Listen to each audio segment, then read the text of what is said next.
Hi, we're live. Welcome Welcome to to the the Gordax Pub, ladies and gentlemen. As we work more on the Mastiff graphic novel. Anyway. Rich, I'm sorry I cut you off right before we came on, but that's because of the timer and the dog and everything else. Did you want to say something about... What I'm saying is that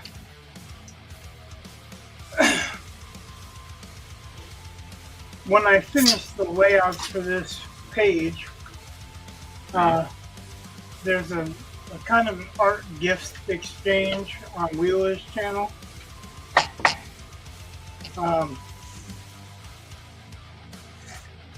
That I put my name in for before I realized it was going to be international rates. So I've got to do a drawing to mail out. So I figured after I do this, then I'll do that, because that one's more of a quickie. Yeah.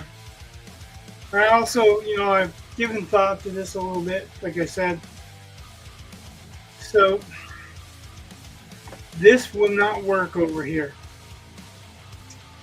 The reason that it will not work over here is because it will look like this is in front of this, in front of this. So this, I think, has to get flipped to here.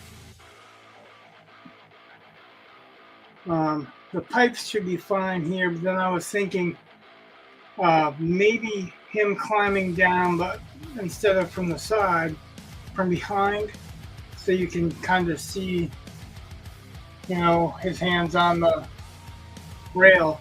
And what he's entering is called the crawl, so I thought maybe a small panel with him coming downward. Like I haven't figured the whole dimension out yet, because this will be a little bit different. But then this one could be, like, this one will be a vertical panel, and then this one could be a horizontal panel because he's crawling, right? Or almost going to crawl. But I don't know what the next part of the story is, so I'm sure you can fill that. Like, maybe that's we can put a little caption box with, they call it the crawl for a reason or something like that, Well, okay. It doesn't have to be much, but it has to be enough to, well, it doesn't have to be anything, but it would be, I think, interesting to show him starting to crawl. So yeah, I thought a lot about, because I wanted to show him actually going down in the hole. But you're right, that is a story that's told in the gutters. That part doesn't have to be illustrated, it can be between panels. So that's to you. I can't elongate this panel to go here, because when it starts before this panel, people will read this panel first. You know what I mean? It'll be out of order. So yeah, I was saying take this part and put it over here. Yeah, I wasn't worried about the other two as much. Other than, I mean, yeah, what I was saying, God, I wish you could see my finger. So, what I had said, what so you really wish is that you you had the picture to point stuff out. Yeah, just right there. It's just, yeah. Anyway, so I had said the Blood Guild guy on the right that you said we can move to the left. And then I was saying kind of make that the entire left side, and then the entire right side would be either or of the two bottom panels. Just taller. There's more space. That's all. Yeah, but or not. I think it's just easier to flip this to this side because it doesn't matter which order Okay. the Blood Guild's guy's face is in. I don't Yeah. want any panel from here to go from here to here. Well, I guess it could work like that if we scooted it over and maybe framed it in it, but I don't want to also get more confusing. So, like,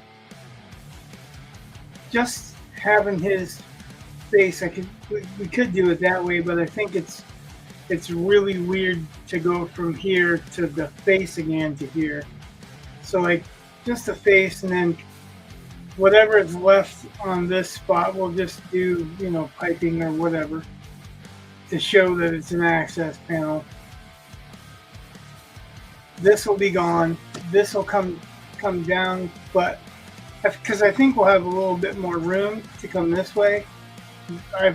So far, that's the way it's been proven to work. Is that because these papers are not the same size, Right. and you can't get an accurate. Well, I can't get an accurate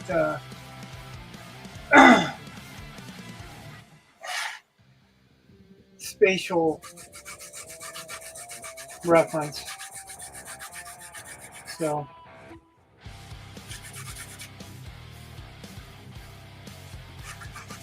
So basically, I'm still doodling around here anyway. And my thinking is I'm going to take another piece of paper, leave these bottom two squares out. This is easy enough to invert. Like,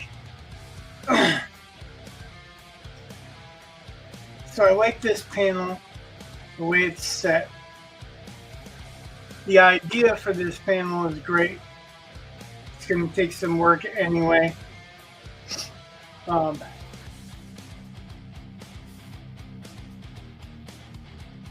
And really, like I said, just we could show him climbing down in one panel here that's a smaller, more vertical panel, and then going into the crawl, maybe even just like going into the mouth of the tunnel or whatever, just to give the idea of that's what's going on.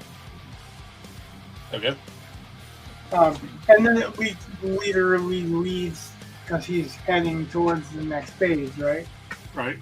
And then we don't need to do too much worry about what's going to be in one panel, which is where we're set right now. Is what are we putting in one panel that's not going to be redundant and it's not going to give away any big surprise, because if we start having him go like into the crawl in this page, and then something jump out at him or whatever, then that's not the way we end the page. That's the way we begin the page, unless it's a big thing. And it just the progression wise, I think it would be better to have him encounter something on the next page, right? Well, I have a question then for you. He's slated to encounter something here soon. Yeah, that's where you said something. Yeah. I'm just leaving it at encounter because we haven't discussed what it was yet. So. Okay. But he's got to get through the crawl to the sewer, which the pipe should lead there, so that's fine. How much... If the action thing is going to be in the sewer, not the crawl itself. Crawl is just okay. Way through. And this is page... Your pencil's on page 6, right? I haven't opened the script. I stopped going forward in the script because you were like, "Oh, I'm going to change the next page." But I think I think you're on page 6. So page 7 is So is there an encounter plan for page 7? Well, no, it wasn't. Okay, so. But what side are the odd numbers on? Odd number would be page 1, the Right. opposite of the cover. So it's on the right. So the back side of the cover is here. Yep, page 1 would be here. Okay. So, This is page 7, so you're going to literally flip the page. If you do a double page spread, you could do that on the next page, but you can't do it on this one. right. I don't. No, that's not No, I'm just clarifying, not saying you didn't know. Okay, so this is 7 is a page. Yeah, I just opened a book so I can see it better. So that's it. My son has my comic books in his closet now. Kind of Yeah, you passing should. this on. But It's kind of cool. okay, so page 8 should be where the encounter is, right? Because that'll be when you turn the page. No, page 8 will be on this side.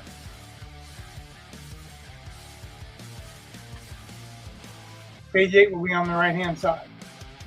So I'm turning the page. Oh, wait a minute. No, page. Yes, right. Page 8 is the next page. Is turning the page, right? Yeah, page 8 is on the left. Right. So that's the one we want, because that's the one when you turn the page, that's the first one you'll see. Right? Right. Okay. All right. Well, it just helps me figure out where to put things on the script. So anyway, going back to page 7. Especially with pages that are going to be larger, or larger than just one page or whatever. Right. So page 7 is basically him getting to his encounter. And, I can split it up between crawl and sewer. Well, I was asking you if the page is going to be on, the next page is going to be the encounter. The reason that I was asking is because I'm thinking, so this is basically the longer panel of him climbing down. This is his back.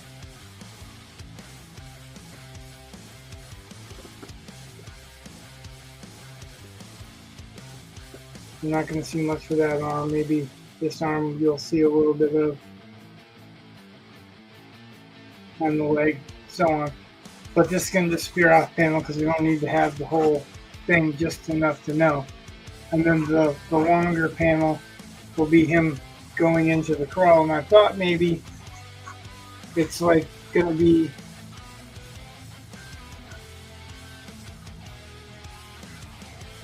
like a tunnel that might have some pipes going into it.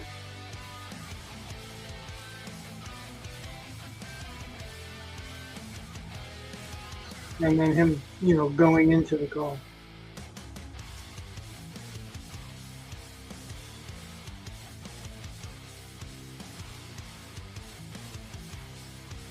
But then I don't know what you're going to be putting, because this is the bottom of this page. But then I thought, if you're not sure what you're doing to start off on the next page, we could start it with like a kind of a circular panel with him, looking at the end of the crawl where it goes into the sewers.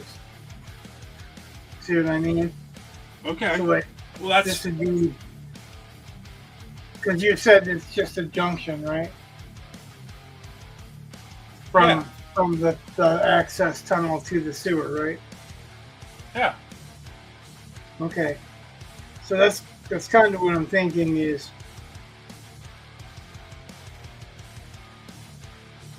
he's going to be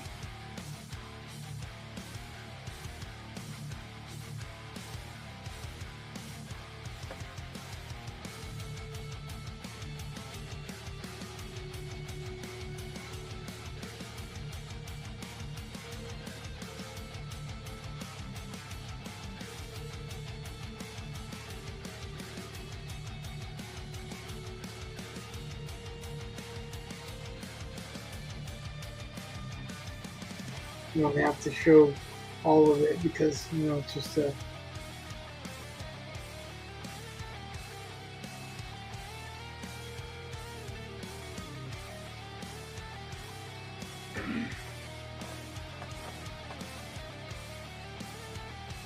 and then you've got the whole rest of the page. And like, this isn't necessarily full size page comparison, just the idea of him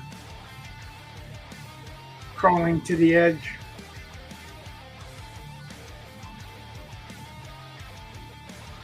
Enough to give you a setting that he's in the.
Lost my mouse. Ah. The book I use is my mouse pad. And then my mouse is black and it's in a black cubby and couldn't see it. Ah. I've got a mouse pad built into my cooling pad, so.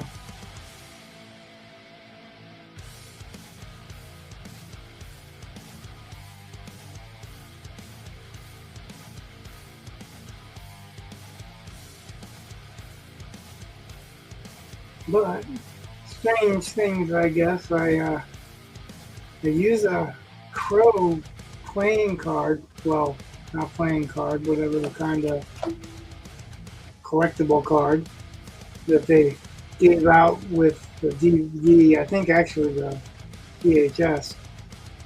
I'm dating myself here. But that's what my bookmark is.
I'm way too invested in this picture.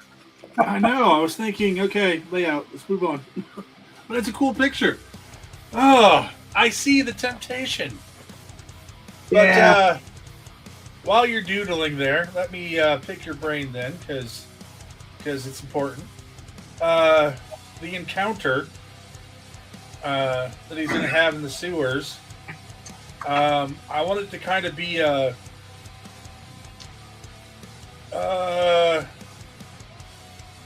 I guess it's kind of a rip-off of Star Wars, sort of.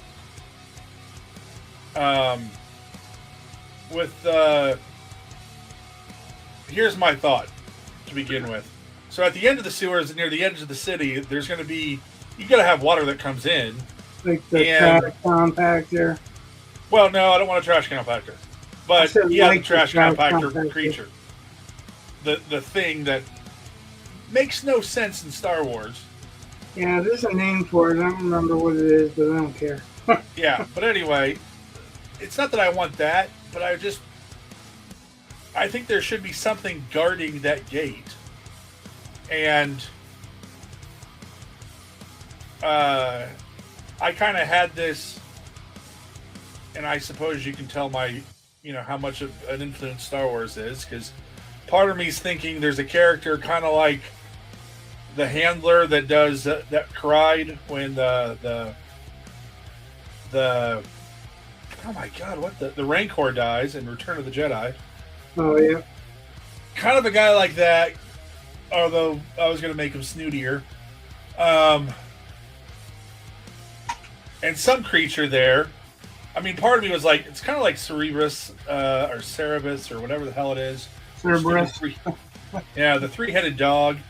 But, again, not the three-headed dog. No. And so part of what I was thinking was to try to foreshadow, because this crawl space area is gross. The sewers are gross. I figured they'd be some kind of either rats or bug things, whatever. And for the most part, you either ignore them or you just kill it real fast and go away, because they're all relatively tiny, except for this one big one that watches over the gate. Well, I'm guessing that Mastiff, well, in my eyes, is much more like Mike Rowe than someone that's going to scream and run away from rats. Right. Yeah, he's not going to be worried about, like, leading up to this, he's not particularly worried until whatever it is, the big thing, like, tries to protect the gate, and he gets to show him the business, basically. But it's got to be a big thing. I mean, in some way, shape, or form. And then, yeah. So that's kind of where I was. So I kind of needed to know what you felt like drawing. Because, again, I know the type of thing that needs to happen here. Or that I think should happen here, I guess. And so I have things that I would prefer, I guess. But as long as it's something that we can kind of foreshadow a smaller version that would make sense in this space, then I think we're golden on that.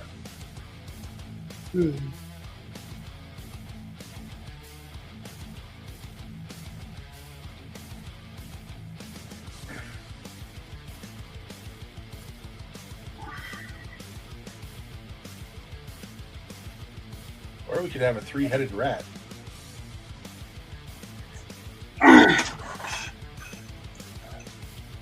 Well, I think the dangers should escalate. So, okay. Yes, Mastiff's a badass, but he has to be believable. If he has a hard time defeating whatever doesn't have a hard time defeating whatever comes up, then it doesn't look like it gets harder and harder for him to do his mission, right? So, actually, I plan on him failing in this. Like, what's that? Well, okay, so he's going through the crawl and going directly following the path. And I was going to have the cops won't go outside of the city. But while they're in the city, they can be met. He's like, I'll try to see where this might come out or whatever. And so he goes elsewhere. The cop does. So he can come in and kind of be like, save them. And the other guy, like I said, the handler guy was supposed to come in and be like, oh, sorry. Like, so he's not really, like, yeah, I wanted to show his somewhat prowess, but in the end, he was going to have to be rescued there. Right, but the thing that's in the sewers is it's guarding against infiltration through the sewers, right? Yeah. Because that would be the only that would be the only yeah. That would be the only way it would make sense for it to have a handler. You know what I mean? Like a Yeah. so yeah.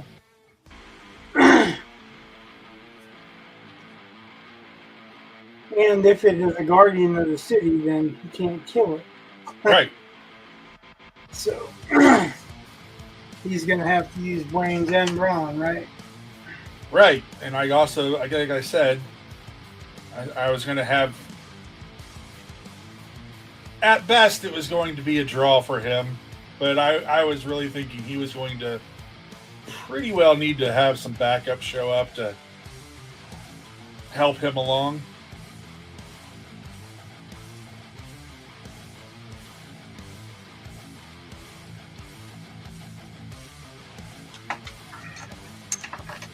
I'll have to redraw this part from reference to make sure I get it right. But yeah. So, you know, that's an image to think about.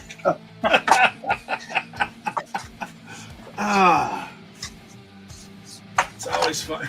Yeah. Just a little thing. Well, yeah, I mean, like it's an idea. He has to reach an end.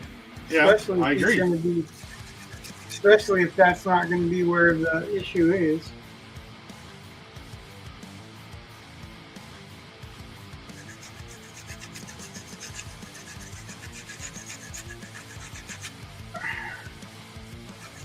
All right.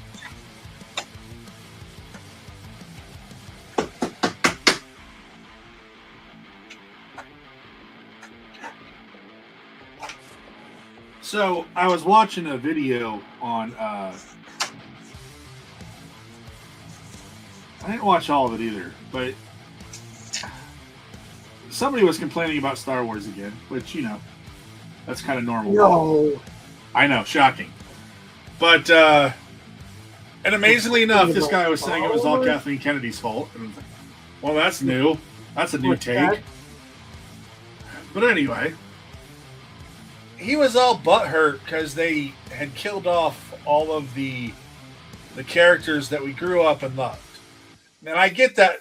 I mean, I understand that. I understand that you don't want your characters killed off. And Well, yeah, like not all of them at the same time. yeah, and he goes on to complain about Disney saying that Rey is the most bankable character they have to go forward. And he's pissed because he's like, yeah, because you killed off all the ones we loved. And it's just like, okay. First off, he ain't wrong. well, but he's not really right. And because I think both of them are wrong. I really do. Because I don't think they understand what they have, which is funny because, you know, oh yeah, I'm the big Hollywood guy. I understand it all better than the Hollywood people do. But whatever. My opinion's free. I can give it. But here's what I'm thinking. The best Marvel movies, in my opinion, are the ones that are not superhero films. They are something else in a superhero world. And The best Marvel movies? yeah, this factors in, I promise. So if you look at I like, can't think of a Marvel movie that's not a superhero movie. well, think about Winter Soldier. It's a Superhero? spy thriller. Yeah, but superhero. Right, but what I'm saying is they start with a spy thriller and then they put it in the world of superheroes versus I think you just favor that movie. no, It's not the first time you've used it as an example, and it's like it's because it's a really good example. I didn't think it was all that great. It wasn't all that memorable to me. It's got espionage. It's Yeah, got I get what you're saying. It's just it didn't work for me like it worked for you. That's all I'm saying. Like, okay. Anyway, so the problem with you. worrying about Star Wars, and I think Star Wars again still proves the point, is that if you look at the movies that have done well, that fans like after the original, because the original 3 don't really count. That's pure Star Wars. But if we look at whatever Disney has, Rogue One is probably their most successful film, and it's because it's about Star Wars, but it's a type of story set in the Star Wars universe. And their best TV show so far has been Andor, which, we got connected to that through Rogue One, but I mean, it's pretty disconnected from the Skywalker saga, and yet that's the one that people really like. And again, it's a more of an espionage thing. I don't think Rogue One is espionage per se. I think it's a World War II movie, but whatever.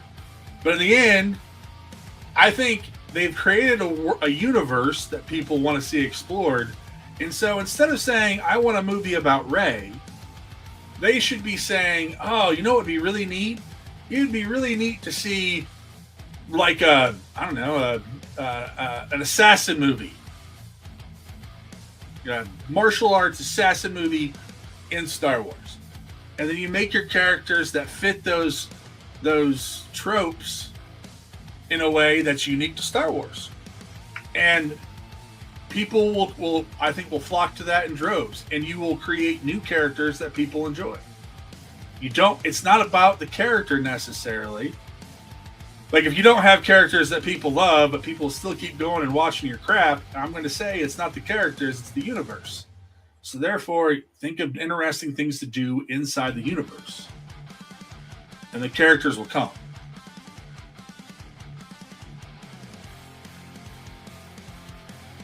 That's my thought. It's my 2 cents. My soapbox for Star Wars and Marvel is over. Talking to my TED Talk. I think that Star Wars was built on adventure. And they've had failed adventures ever since they took over at Disney. I'm not saying that what you're proposing would be uninteresting or not a good movie or whatever, but it's not actually the spirit of the original movies. It's not why I went to see it, certainly, and yes, I was young, but it's not going to draw the same audience. And with a spy thriller, which I like, you're going to alienate some of your female fans, probably a lot of them. Which, the thing that sucks about this whole thing is that Star Wars was pretty universal without anybody messing with it. The real issue is that they can't come up with an equivalent of the Empire. Like, once the Empire is destroyed, they don't really need the rebellion like the way that they did. So it's hard for them to generate the same kind of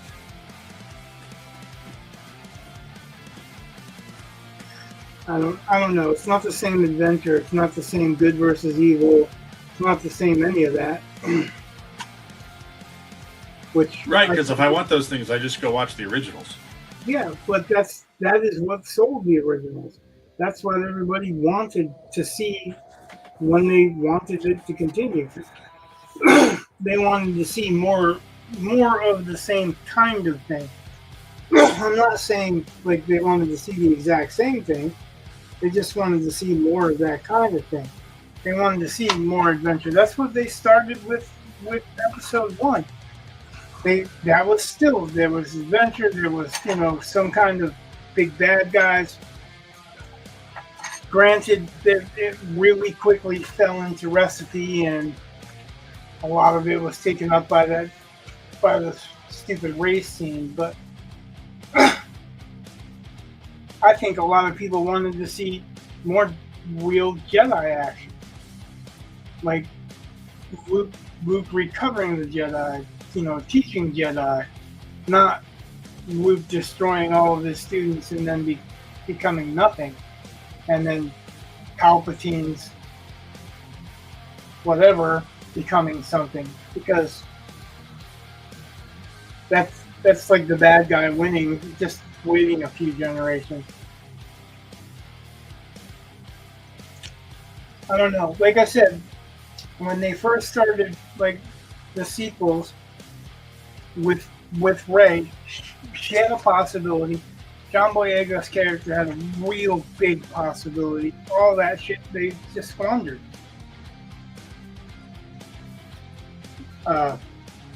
It was theirs to squander, but what they did was they drove me away from giving a fuck.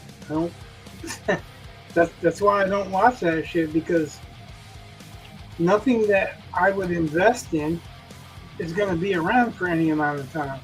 And that's what they're basically sending as a message to everybody, is that we don't care what you like. We're gonna do whatever we like, and that's fine. It's theirs, but guess what? It's fine for me too. I don't have to watch it because I don't like it.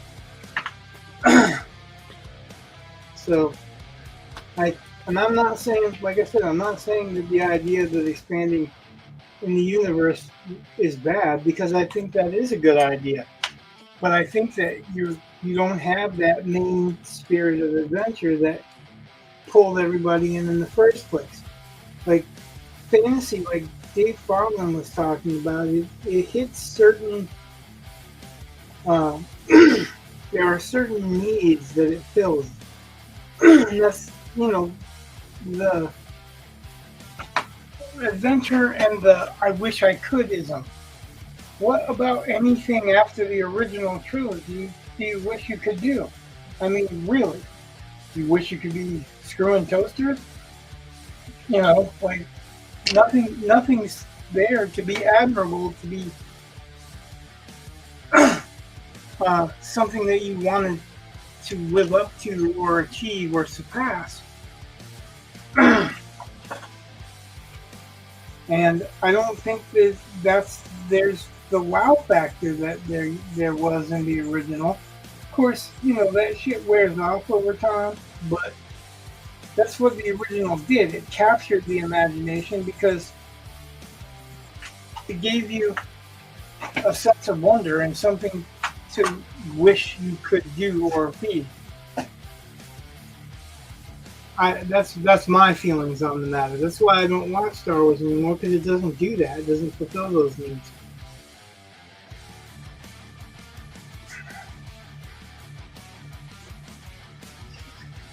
And I think they're gonna really never reach the same amount of longevity that they did with the originals until they figure out a reason for them to come together to defeat something. There's just nothing there. Like, what? Even if you did an assassin or a spy or whatever, who against? There has to be something. There has to be something there, and it has to be big enough to deserve a grand spectacle. You see what I mean? Like, I may not be accomplishing what I'm trying to accomplish in explaining it, but yeah, but that's exactly why when I say that you have a different type of story, you have to make it Star Wars. It's you have to know how to blend it. And one of the problems with everything that's come after Lucas's films, the original three, was that Lucas did the hero's journey. And so you got to find, so trying to find adventure stories that completely ignore the hero's journey, or it's because otherwise it's just going to be repetition. It's going to be what J.J. Abrams did with the seventh film. And well, that's the same thing he did with episode 1. It still went back into doing what was already done. It just called it the Federation, and instead of the Death Star, it was the Federation blockade ship. But I think you could still capture that in a different way.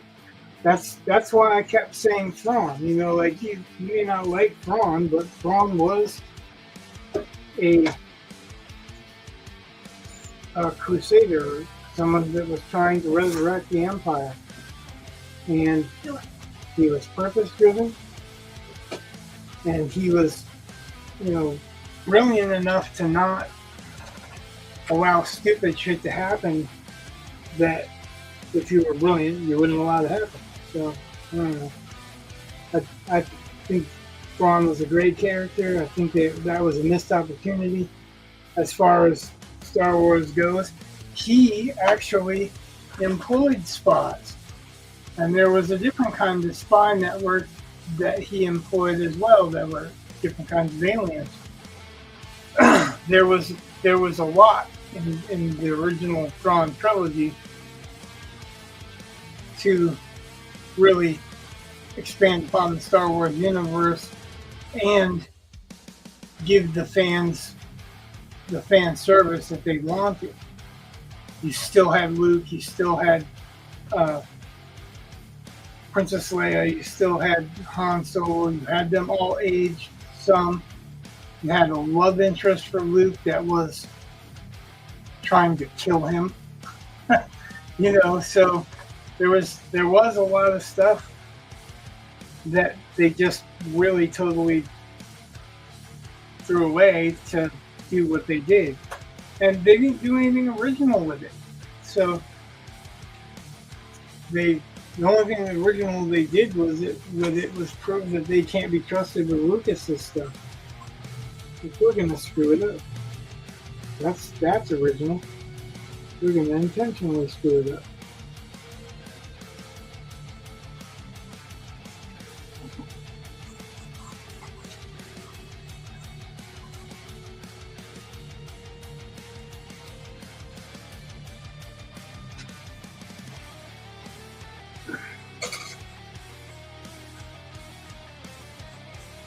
Don't get me wrong, I would love to see something serious with spies and whatever, but I don't think they do a good job of that either. They should. They have enough people. There's enough writers.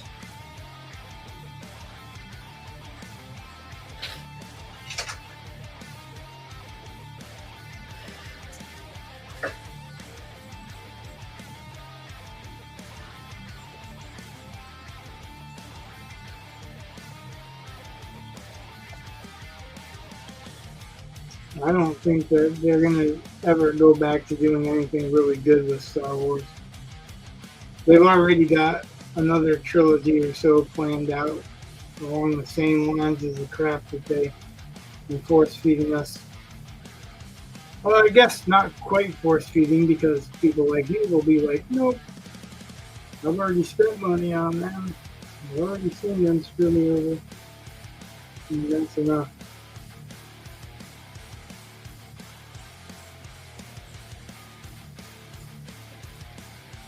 I really would have loved to see them do something with Rey and Poe and John Boyega's character on the heroic scale.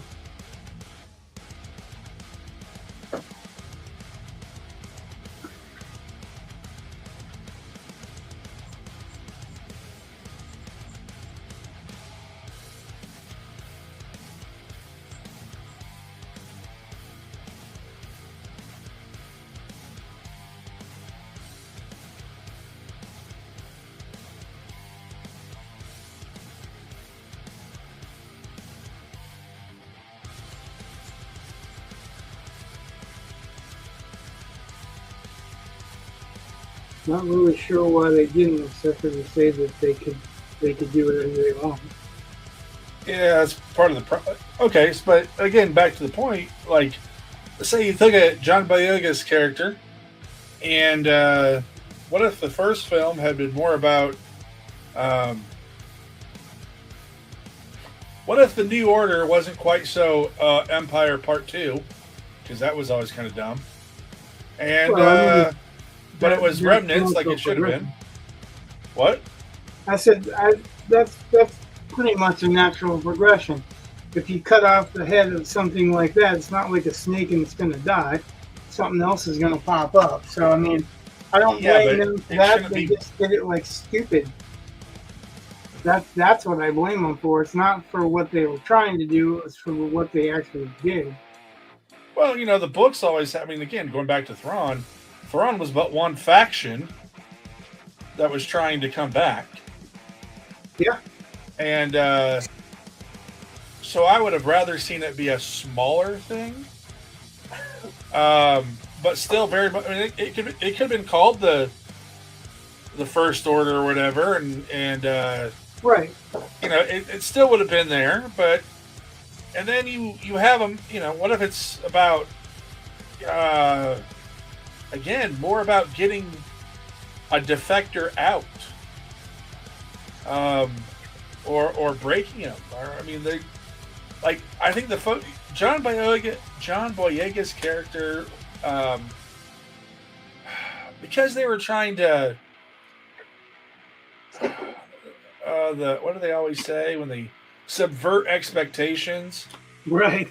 and I guess feminism trumps black identity politics, so we went with a white chick as our savior. All I right, wasn't cool. rooting for John Boyega's character because he was black.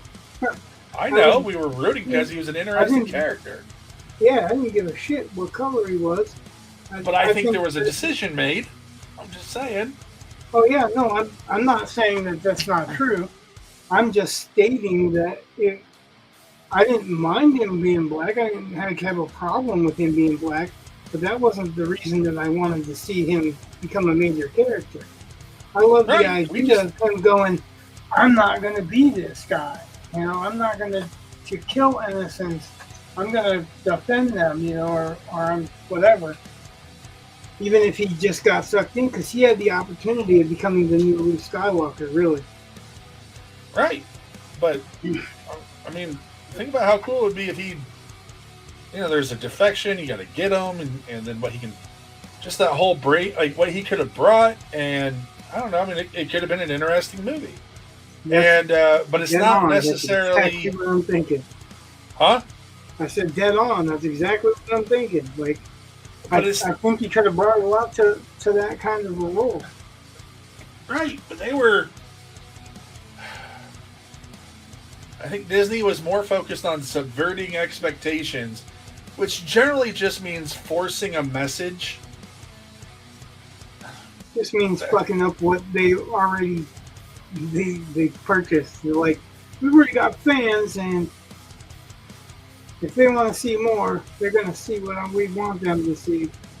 Well, I mean, whatever. I mean, you're going to have some message with everything, but and there was stuff that I liked about the eighth movie that everybody hated, even though I recognize, like, that character DG or DJ, Don't Join, is that his name? I don't know. Anyway, the fact that he betrays them. Forget that movie. The fact that he betrays them and it doesn't work out, I found that kind of. I was like, oh, that's subverting expectations. That's kind of cool. What happens now? Hey, Creative Faye, how are you?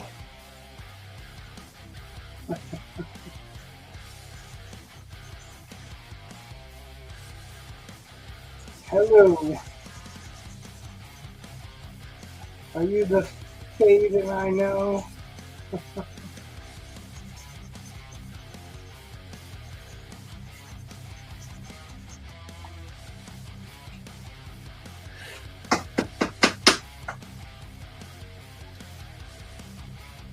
Creative Face said, good working on a comic. Thanks.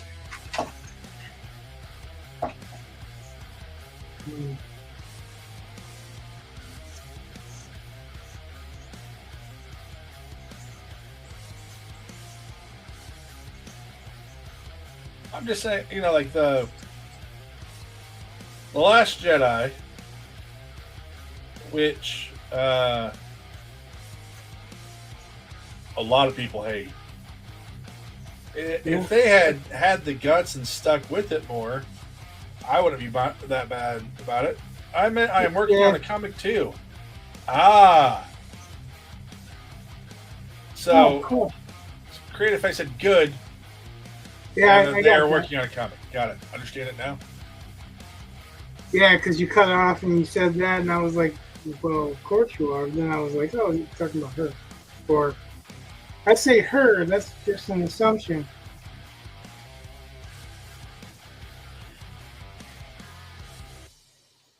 But when, like, that whole thing to Canto Bite is a waste. I know so many people got pissed about that because it's a complete waste of time. And Creative Faye apparently is her. And for me, I'm like, well, that's what like a lot of things just don't work out. Like you think, oh, this will be what works because that's what happens in stories, and it's not what really happens. So some of that I really enjoyed, and if they had a better, movie that was actually something people had been built up to, but yeah, they had no plan. It was obvious, and I think I hated the second to the last of the second trilogy more than any of them. That's The Last Jedi. Yeah.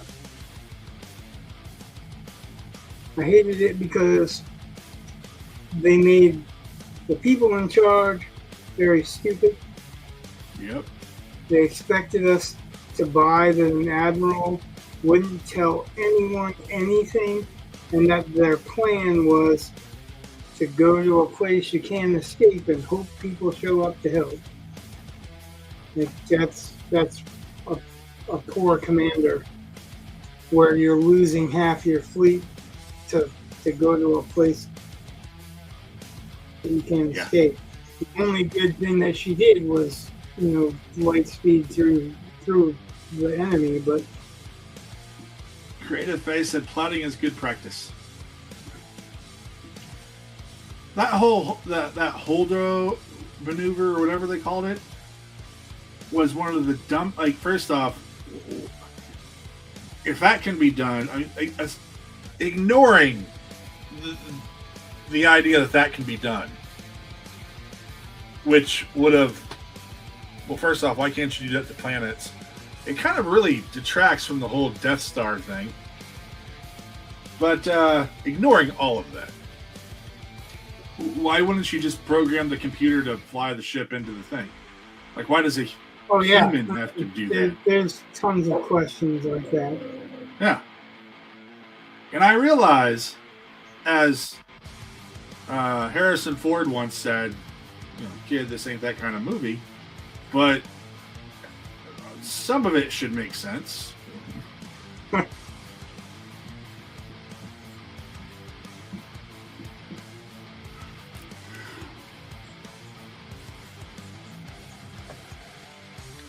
There's a huge difference between Luke Skywalker coming out of the trash compactor completely dry with a coiffed bit of hair versus, oh, hey, we can just take ships and ram other ships like this.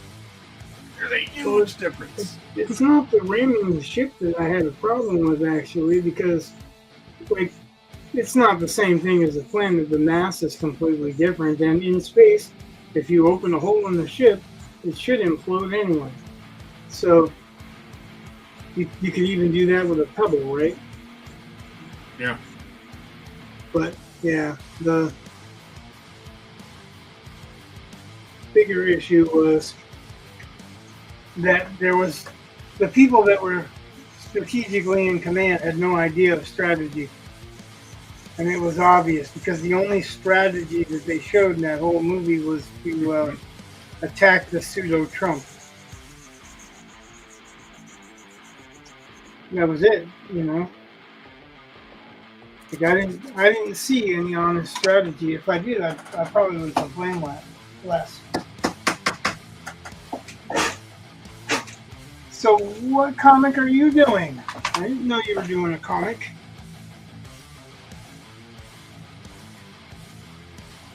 These proportions are all off. By the way, I put a little comment there for the private chat. Because I have a feeling some people would not understand that's a joke. Not that I have any knowledge about Creative Faye. I'm not saying that's about you. I'm just saying, you know, on YouTube, it's there forever. So. Yeah. Probably best in yeah. Just a bit of Star Wars humor. And Star Wars fans get pissy enough. Just a bit of inappropriate humor put into a safe, non-offensive place. Creative Faye is working on the Silver Road. It's a dark fantasy that she has mentioned before. You mentioned it here before. Yeah.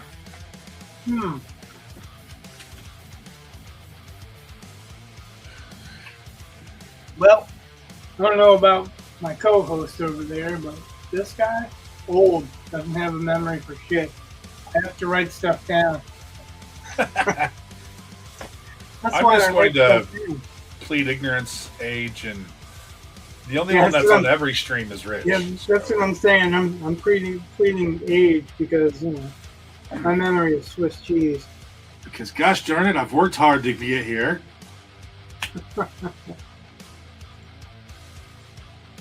Creative Faye has only seen the original Star Wars and prequels. And, yeah, that's all you really need to see. Yeah, you're probably best off right there. Currently, yeah. I would suggest that that's a good stopping point. For the films, yeah.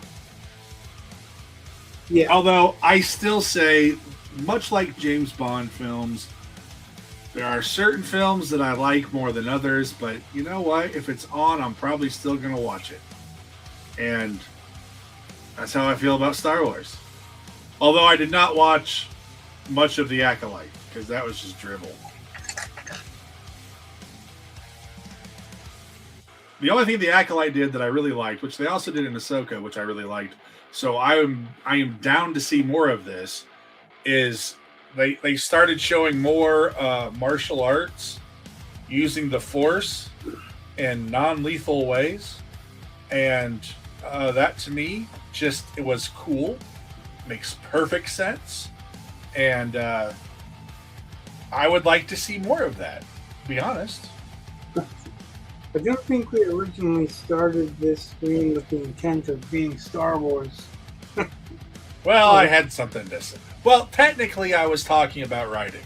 I still think, ultimately, it's not a problem. They don't have a character problem per se, because they can make characters that people will like. We've seen that in The Mandalorian. We've seen them come up with somebody new that has nothing to do with the Skywalkers, and it works because it's a different aspect. Mandalorian.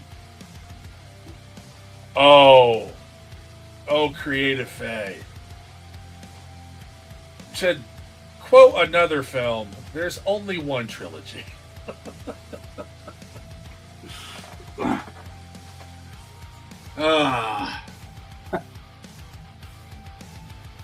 Well, yeah, I liked Lord of the Rings. That was pretty good. I liked it. It's not as good as the original Star Wars trilogy. Not on film. I'm sorry, it's just not. I could argue that there's a lot of Star Wars based on Lord of the Rings. I would agree with you 100%. It's also a lot of it based on Dune and a whole. They stole left, right, and center. And I have no problem with that. And I also know that, I mean, I discovered... Sorry, I wasn't trying to cut you off, but just inopportune time. Lord of the Rings is really one story. Yeah. Well, I was putting it out there that it wasn't, Lord of the Rings wasn't a trilogy. It was turned into a trilogy by a book publisher. It was really one story. They just thought it was too long to sell to a kids market, which that was fantasy at the time. And that also was... I'm not happy with any of these crawling poses. Like, I don't mind the coming down the ladder pose.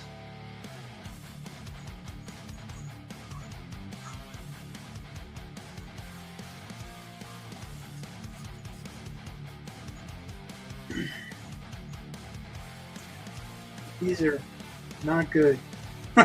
So, you can correct me if I'm wrong, because your knowledge about comic book artists is way better than mine. Yeah, but not infinite. That's who's the guy that did SimCity? Frank Miller. Yeah, thank you, Frank Miller. And he also did Batman. He also did Daredevil, right? He's done. He does, yeah. He did the Dark Knight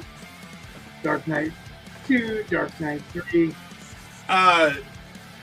He did My Daredevil. impression of a lot of his work is that he likes to employ silhouette.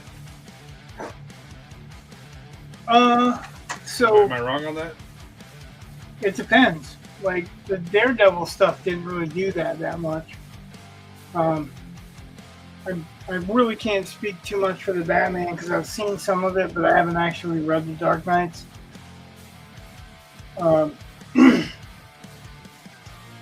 Sin City, he was trying to cross manga and anime with American comics. Okay. He was trying to pull the best of both worlds out. He also took cues from Eisner, because Will Eisner did a lot of silhouette stuff and heavy shadow stuff.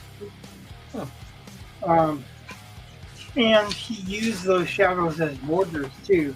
So instead of having panels, he kind of experimented with using shadows as panels, and absolutely for contrast. So I've got a book. Let's see if I've got it right here. I don't. It's upstairs. It's called The Art of Frank Miller's Sin City, and it basically shows his drawings, and then he put tracing paper over those drawings, and then he redrew the important things about those drawings. So he used a lot of contrast, like when he showed Mihu naked, with just a coat on, her boobs sticking out. He didn't draw the details of her boobs. He just had the outline, the silhouette, but it was in negative. So she was wearing something black, and it was white where her breasts were. So, yes, exactly. It's not just silhouettes. So you're talking about creating readability and clarity is what Creative Faye was saying. It's contrast, and contrast doesn't matter whether you're creating readability with it. What you're doing actually with contrast is you're focusing the eye of the viewer, because your natural point of focus is going to be the point of highest contrast. So contrasts can be black and white, like heavy blacks and whites. They can be soft edges and hard edges. They can be darker and fainter. They can be colorful or grayed out. See, any of these contrasts are going to still achieve the same idea.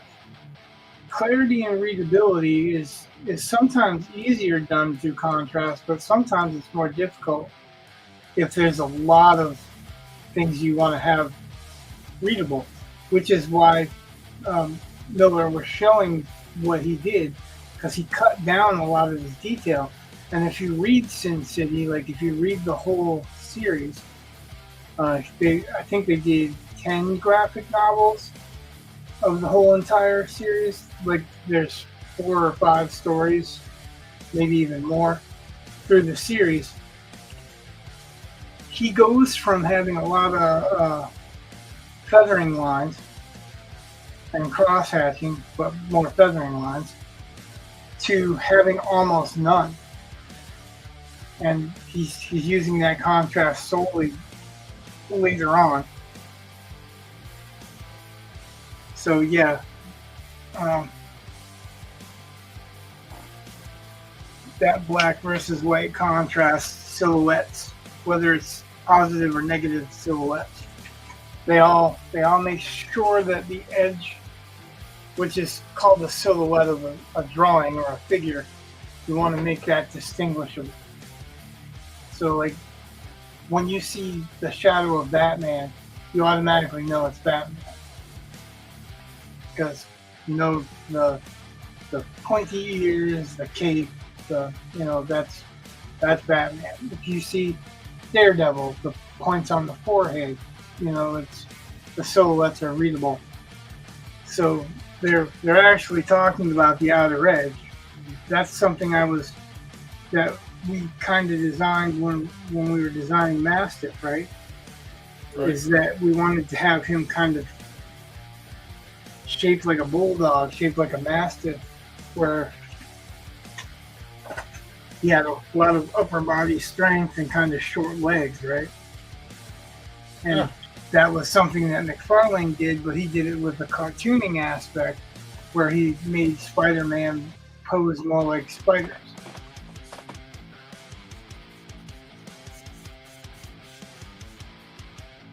Crazy face said I was reading that. Oh, excuse me.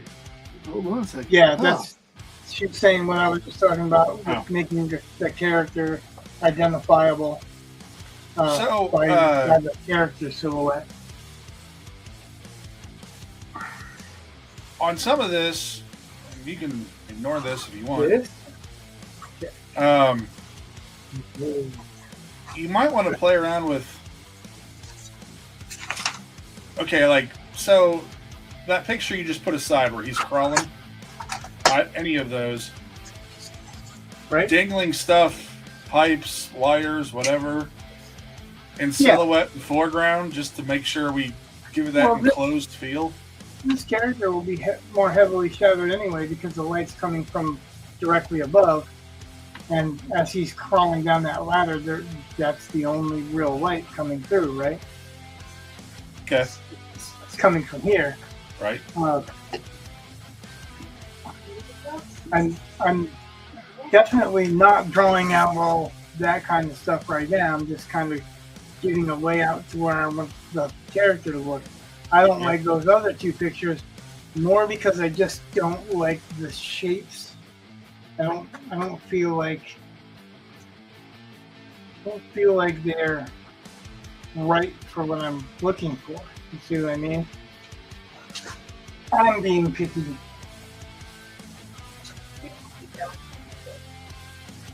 I don't know what you're looking for per se, so real quick. So, but I get the so what I'm looking for is a form that's relatable in size.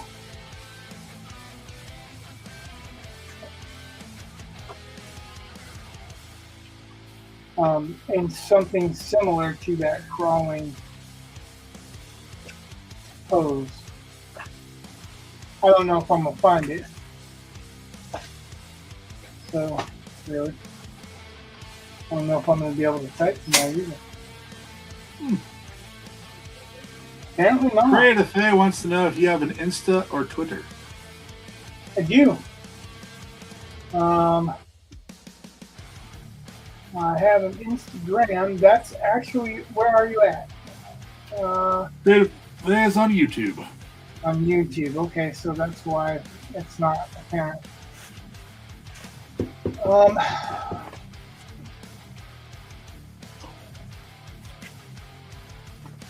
something here now.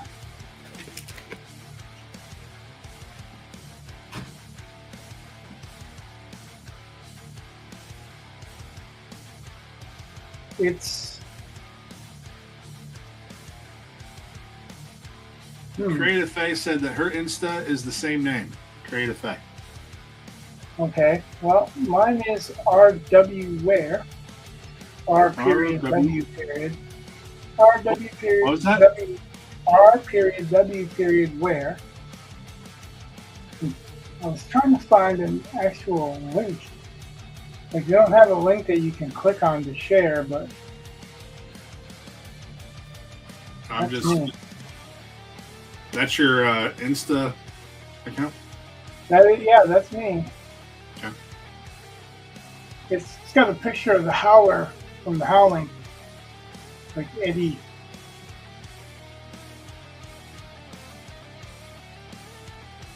And the other one, what else did she ask? Twitter. Twitter. Oh, X. So yeah, X. That's easier to find. So I'm looking for a reference while I'm doing this, trying to be quick about it. And you know, the more things you try to be quick about, the slower the process is. And She already follows you. on X,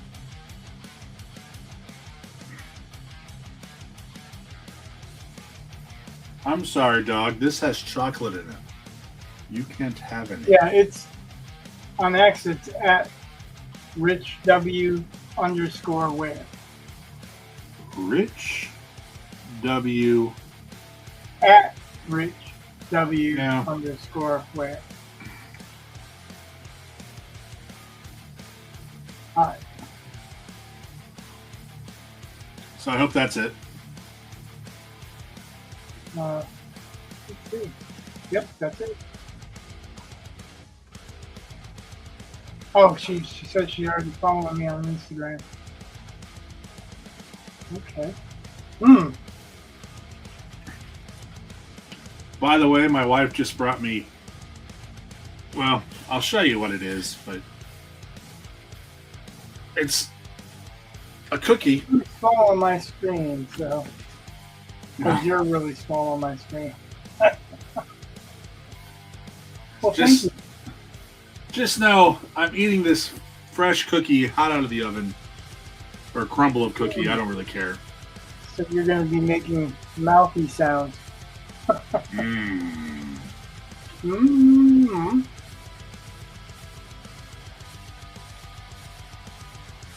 Oh yeah, so then who'd have thought that there would be a lot of reference for bodybuilders crawling? Okay. Hey, maybe it's not as much reference. You know, I was thinking about this the other day. There's going to be some author at some point who gets famous, has some really important work, and they die.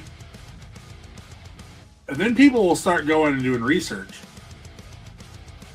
And they'll know what they were looking up when they were working on their work. They're going to know what music they were listening to when they wrote what.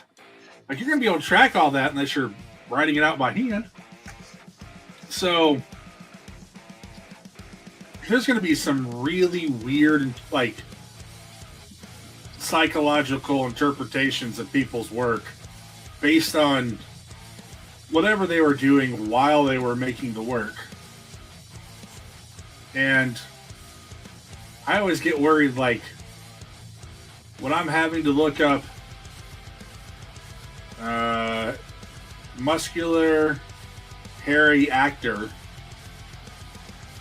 And then I get to see all the different things, ways that Google tries to finish it for me, which one of them was Well, female. That's really weird. Why are you looking up muscular hairy actor? Because I was trying to think of a character, and I knew that they were going to be muscular, and the idea that they're going to be all slick and have their chest shaven doesn't make sense. And so I was trying to figure out kind of what they looked like. So I had some very minor qualifications, but I needed a place to actually kind of let my mind focus so I could, describe them. So it's just one of those weird things that you end up having to look up, or, like, what insects produce ink? Okay. Just I have a copy of the Poisoner's Handbook. Yeah, there you go. I mean, you're just going to end up with all kinds of weird stuff. And people are going to assume all kinds of crap based on it. Some story.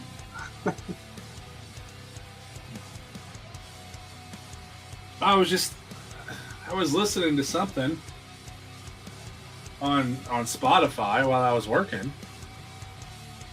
And it just kind of made me chuckle because it really has nothing to do with the story. And therefore, I was like, yeah, someone's going to eventually be famous enough with a work that's famous enough. And they're going to start doing deep dives on their internet fingerprint, basically. And they're going to find out what kind of crappy music you listen to while you're writing. And, hopefully you're dead before that happens. But still, it's going to happen.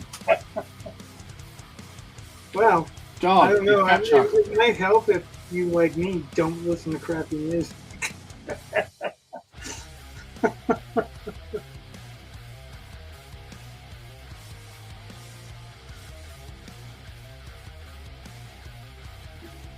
Yeah, but sometimes it's a tonal thing where I'll know of a song that has the right tone that I'm trying to capture. So honestly, when I listen to music when I write, it's very seldom, and when I do, it's more than likely some kind of soundtrack, because I just want to get something that inspires me to get into the mood that I'm writing in. Creative Today said that she listens to a lot of Russian folk music. Okay. I've listened to folk music before, but I've never thought to ask for Russian folk music. I may have to just find what's the appeal or the draw to Russian folk music versus Russian has a different sound to it.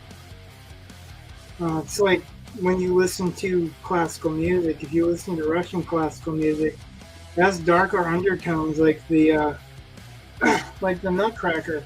You can hear way different than what you would be hearing from Beethoven or Bach. Or have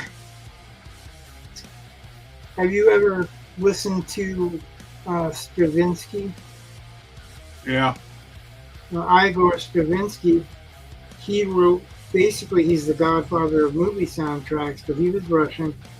And his Rite of Spring, when they first released it in, I think, 1908, it actually caused a riot. People were, bottlenecking in theaters and everything else. Women were driven passionate, and it was all kinds of crazy stuff. I listened to it, and I'm like, wow, really? that's what happened from that, But yeah. Well, it's no wet ass pussy, but I'm sure that's gonna last through millennia. They're gonna be wondering, how somebody wrote something so brilliant as that, or any of that genre, really.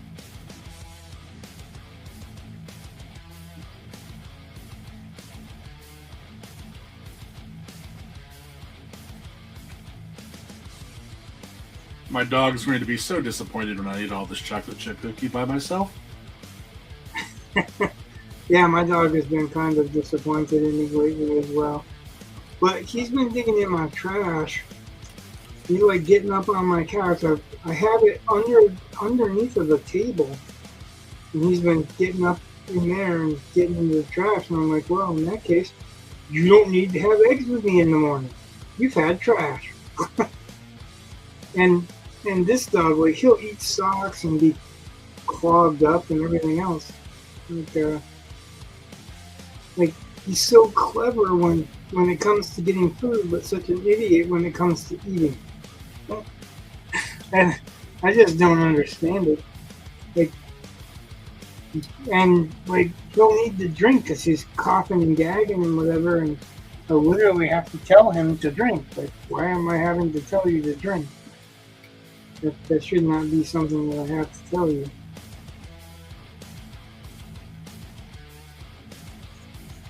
Yeah, so like they're much better. That's the difference a little reference can make.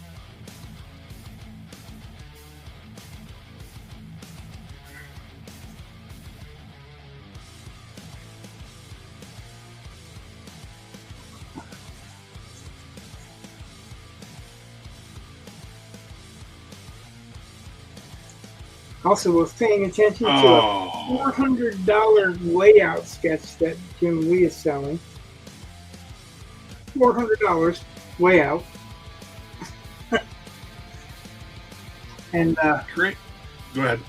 he just faded the feet out. Like, he has the basic shape of the feet, and then they just fade out. Huh. Nice. So, I'm Creative trying to Face keep said, referencing it. the band Otava Yo has a lot of upbeat music. Skalat is a Russian folk metal band. And last but not least, especially because it mentions the best, I also like Rush the best. And Pink Floyd. Yeah, Russia's pretty awesome. Yeah. Well, was pretty awesome.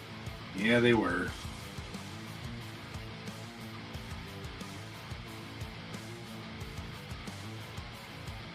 Like, I can't say that Rush was my favorite band, but it's really, I like them quite a bit.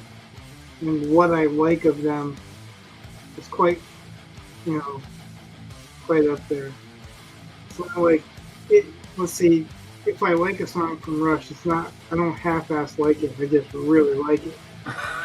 Okay.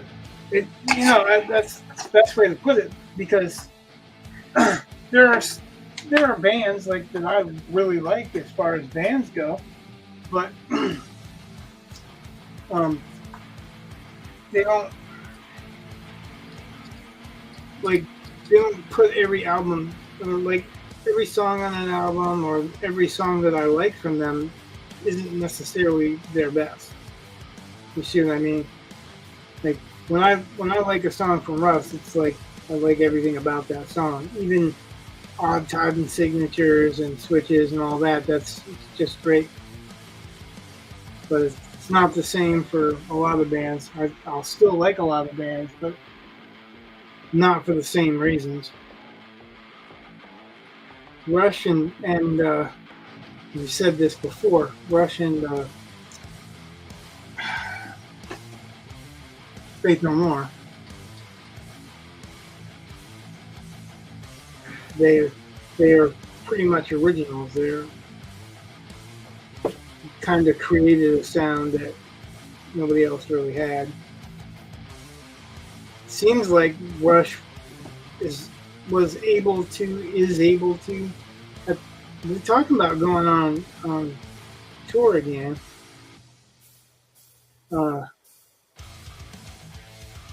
But they were able to combine different music styles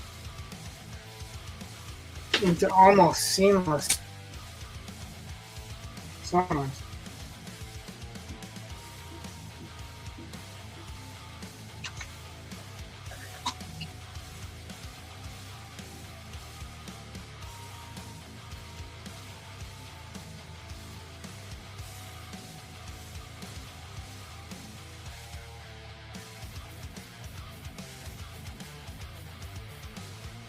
Create a Theos. I'm gonna butcher this name. You know what? I'm not. I'm not going to butcher this name. I'm going to put this up on screen. There you go. I guess I'll have Whatever to that look at is, it. does good Viking music. So What's that? whatever the name is, does good Viking music. So What we're listening to? no, Woodrana. Oh. Woodrana? I don't know what it is. Have you heard Baryon, Secret of the Runes? Nope. That's pretty freaking awesome. That's really good Viking music because it's the story of Odin.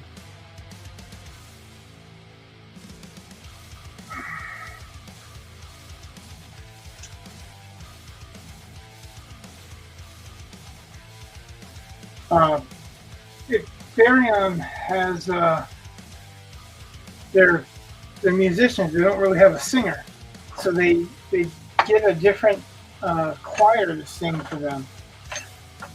So you'll get this low. Oh, you know what?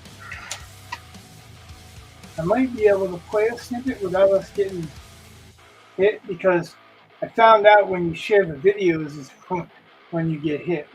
So you get less strikes if you don't share the video. So I own the album, so I might be able to get away with playing it. But, Well, if you're going to do that, I'm going to turn off the music. well, let me see if I got it right off first. Okay.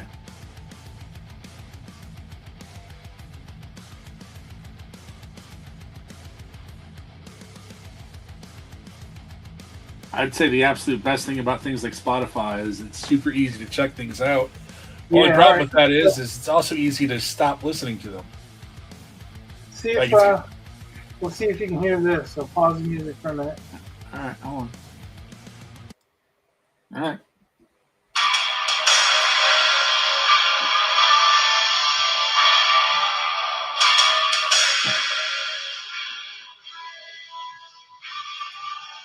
Can you hear it? Well, I can hear it, but it's tinny as hell from my headphones.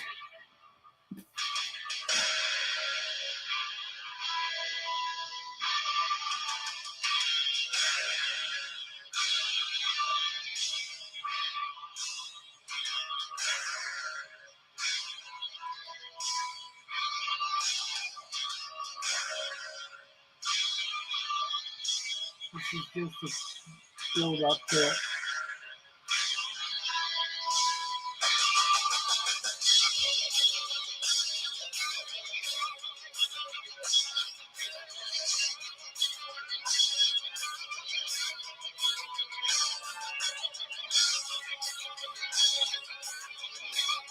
So if I talk, or we can be reviewing this as well.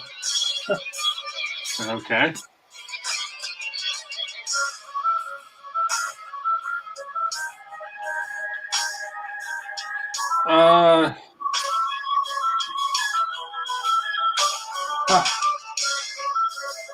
I think Bob Newhart, the show Bob.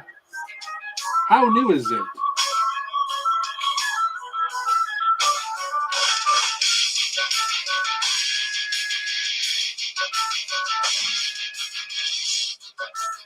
Yeah, it's tuney because it's playing through my system and coming back through the mic.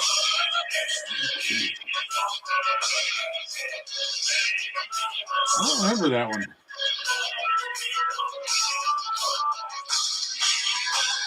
I'm at. I grew up more on the Newhart show, so that would have been after the Newhart show.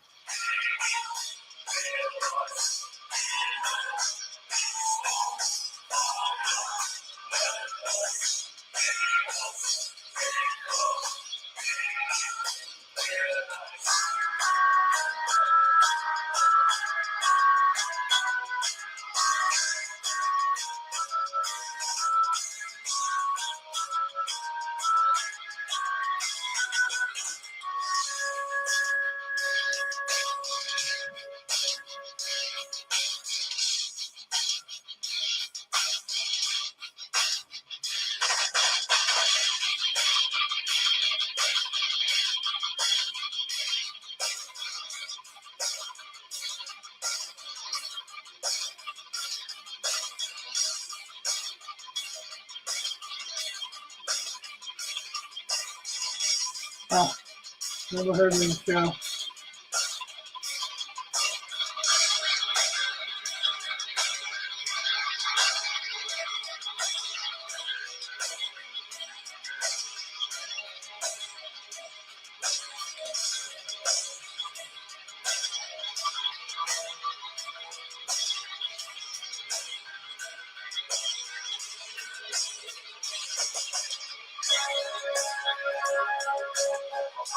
All right, I'm gonna kill it. That way we don't get a strike. I don't think that they should, but you never know with them. It really all depends on if somebody recognizes anything, but we're not playing a video of it. We're just kind of recommending that you buy the album. It's called The Secret of the Room. Yeah, I'm much happier with that. So this is the one that we go with.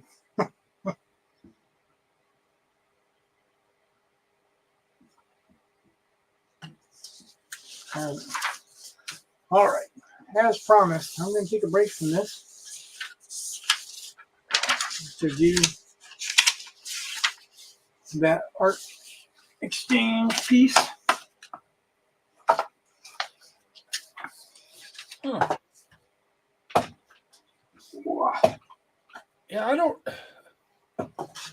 Granted, in 92, I will tell you right now, 92, I would have been beginning to embark on my embargo of television, which sounds super nerdy, but I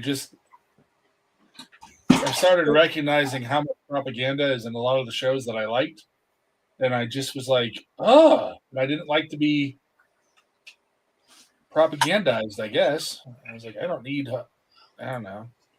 It reminds me of another show, actually, like that she's describing. Well, I'm just now in 92, I would have been, I mean, that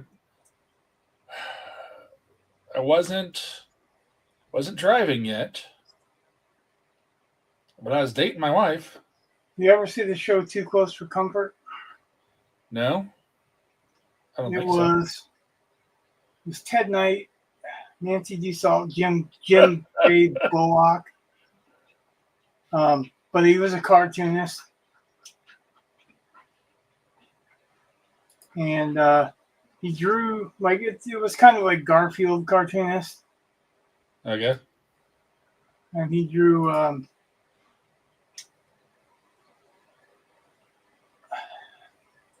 cow. So he had this cow mitten that he would grab and he would draw with the cow's mouth.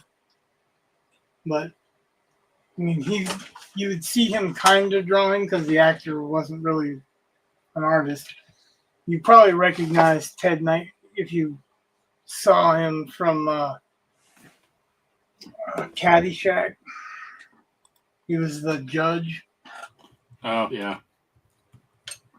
But yeah, and you would recognize Jim J. Bullock. I think he played in Married with Children. He was after Steve. He was, or no, maybe before Steve.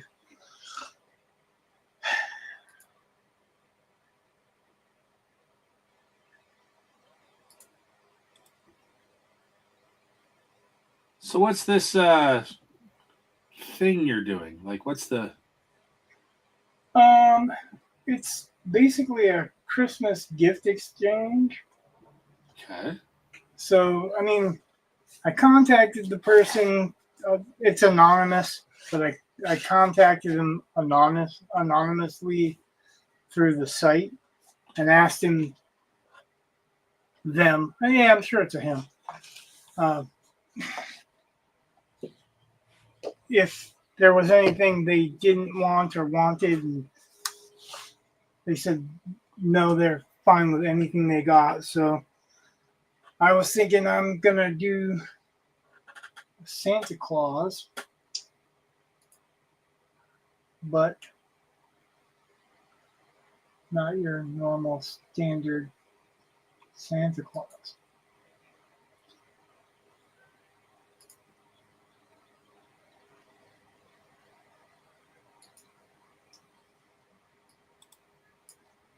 So, and actually, I was thinking I'm gonna do.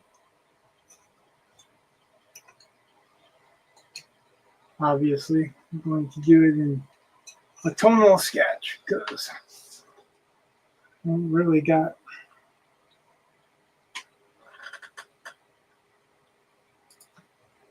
a whole lot of time to do it elsewise. Tonal sketches are always kind of iffy for me. I don't know where I should start. Should I start with the light? I should start with the not so light.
Oh, I could turn the music back on.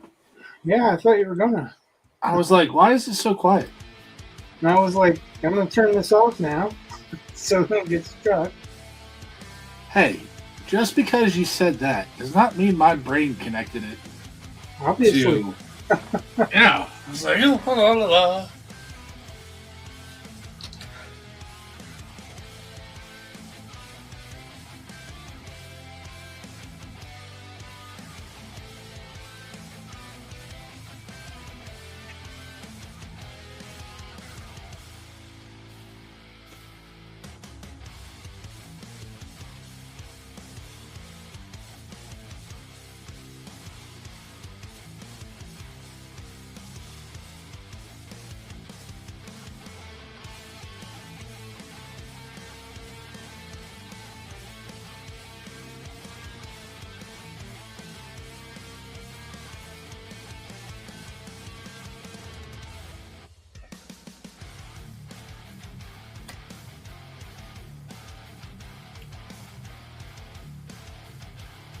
Yeah, Creative Faye. I watch television now occasionally when I have time. Although I swear I don't ever have time anymore. But I'm not all that upset by that in a way. But anyway, yeah, I Yeah. don't watch TV anymore. yeah, I agree. It's not. It's social engineering. But I started watching TV again when I went to college because I just wanted to turn my brain off for a while. And that worked. Which is what I think it's designed for, to turn your brain off for every once in a while. Although, there are shows now, I mean, although I haven't seen it all, The Penguin, what I have seen, I thought was great. I think it's good writing, and I enjoy that. And, well, yeah, that's, I think, the only thing I've been watching lately. Other than Family Guy, which my family likes to watch during dinner.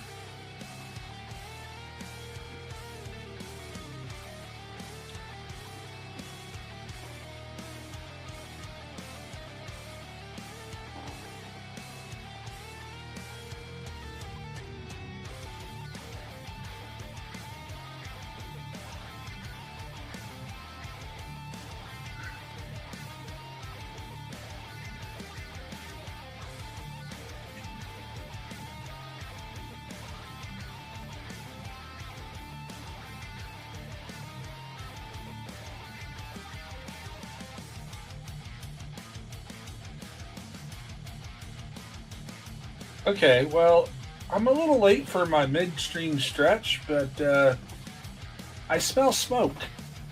So, I'll be back in a minute. 'Cause I want to check out what's on fire.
Hopefully he doesn't need luck.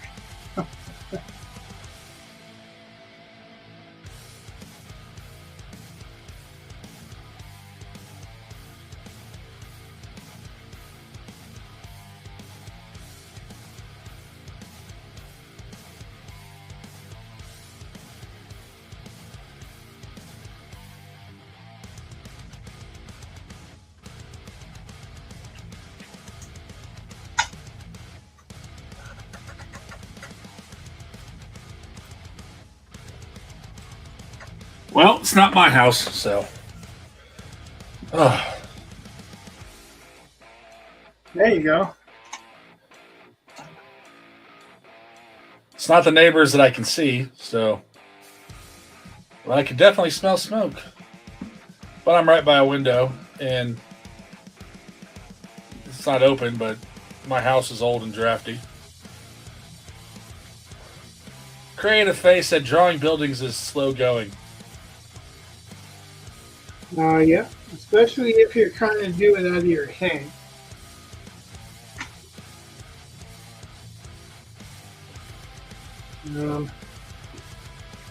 But buildings have a lot of character if you want to employ them,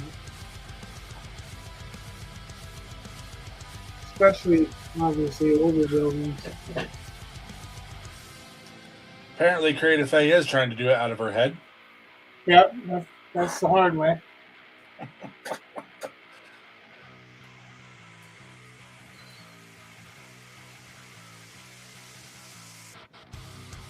That is the hard way.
Oh, Creative Fair, I never got a chance to ask you this. Hope you're still there. But, yeah, there it is. Before we got into discussions about Miller's artwork and silhouettes and whatnot, you had said that you like Kroll, which I am also a fan of Kroll, although I think it's a trash story, but it's still just a neat movie. with a lot of neat parts to it. And I wondered what you liked about Kroll.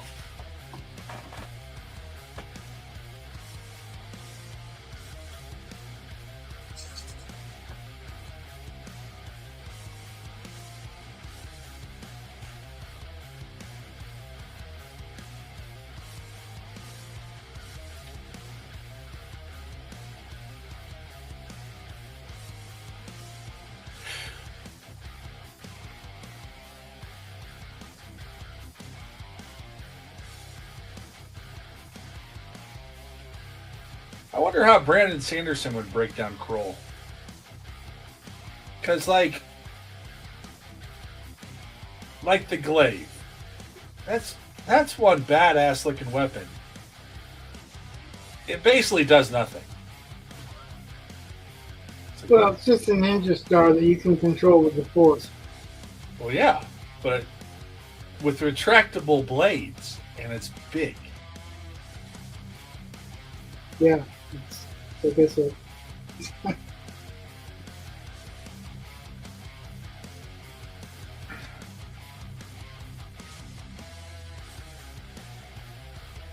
And I like the movie too, so yeah. Yeah, but it's just, I mean, it's got all these neat parts to it, but like, it doesn't seem very like. Oh yeah, you need the glaive, but the glaive doesn't really do anything, and yeah, it starts to fall apart near the end, and you know, that's definitely a movie I would like to see remade, preferably without an agenda driving it. So. Ah,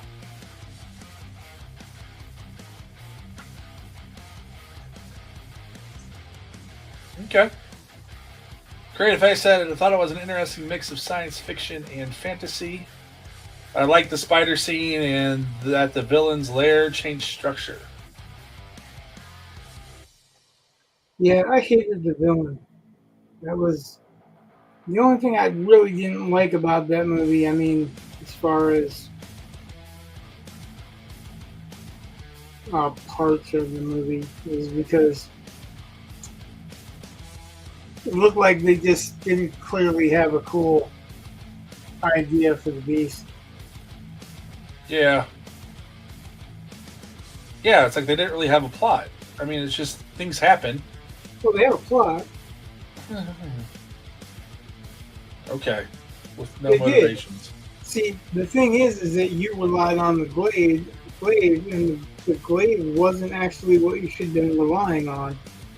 The beast captured her because the power of love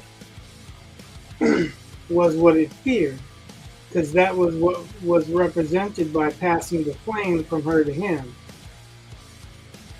Like I said, that's more evident in the book than it was in the movie.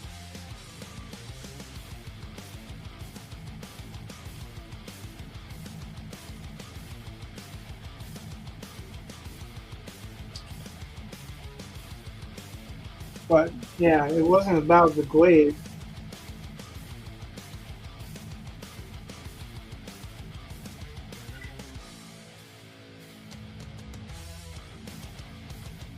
I didn't understand the beast's motivations for wanting to take over, because he didn't really stick around once he took over anything. But Yeah. There's that's just a lot. that's It's an just, entirely different thing. yeah. Okay, I do believe that they had a plot. It just wasn't what you expected. It was kind of a bait and switch, because you were thinking it was about this heroic quest to save her, and really it was just finishing a marriage ceremony.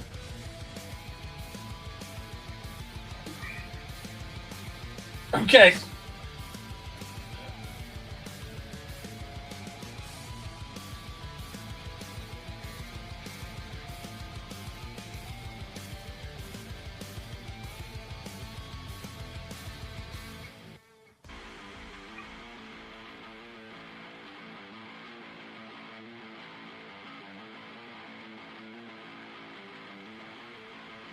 Did you read the book? Did you get something No, different out of it than no. I was way too young when that movie came out to be thinking about reading the book. Well, I was way too young when that movie came out to be thinking about reading the book either. I read the book to Eli. Oh, well, I did not. So. I'm assuming, is that a Tie-in. Yeah. Okay.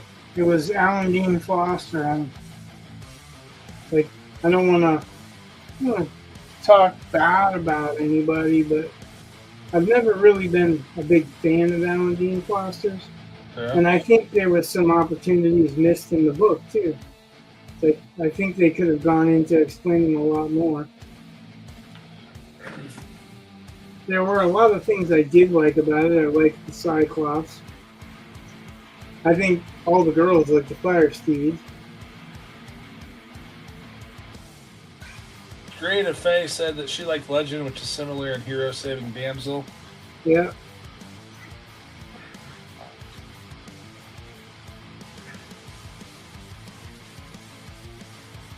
That's a movie that falls to me under the all-right category, but not really anything special. That's the one that has Tim Curry in it, right? Yeah, it's the devil. Yeah. Yeah.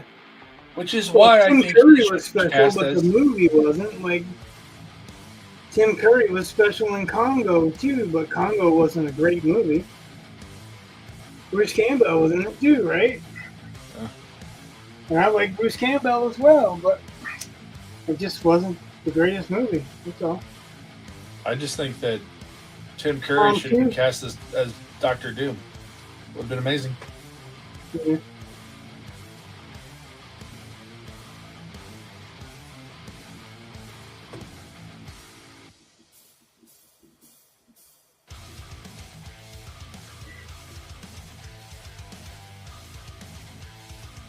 Creative Face, I like Drowning World from Alan Dean Foster. Okay. I've never been a big fan, but that doesn't mean that he hasn't written good stuff, or that somebody else can't be. I'm sure I'm a fan of stuff that people aren't. I'm positive.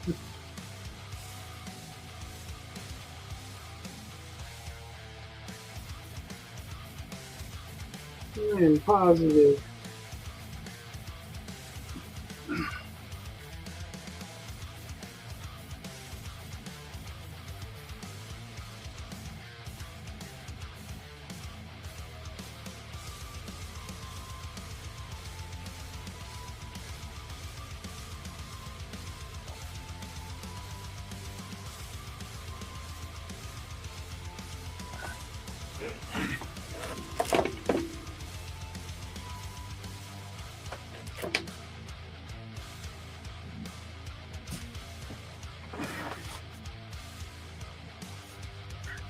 Creative Face said it was the only book I liked from him, and it was only because I liked the description of one of the aliens.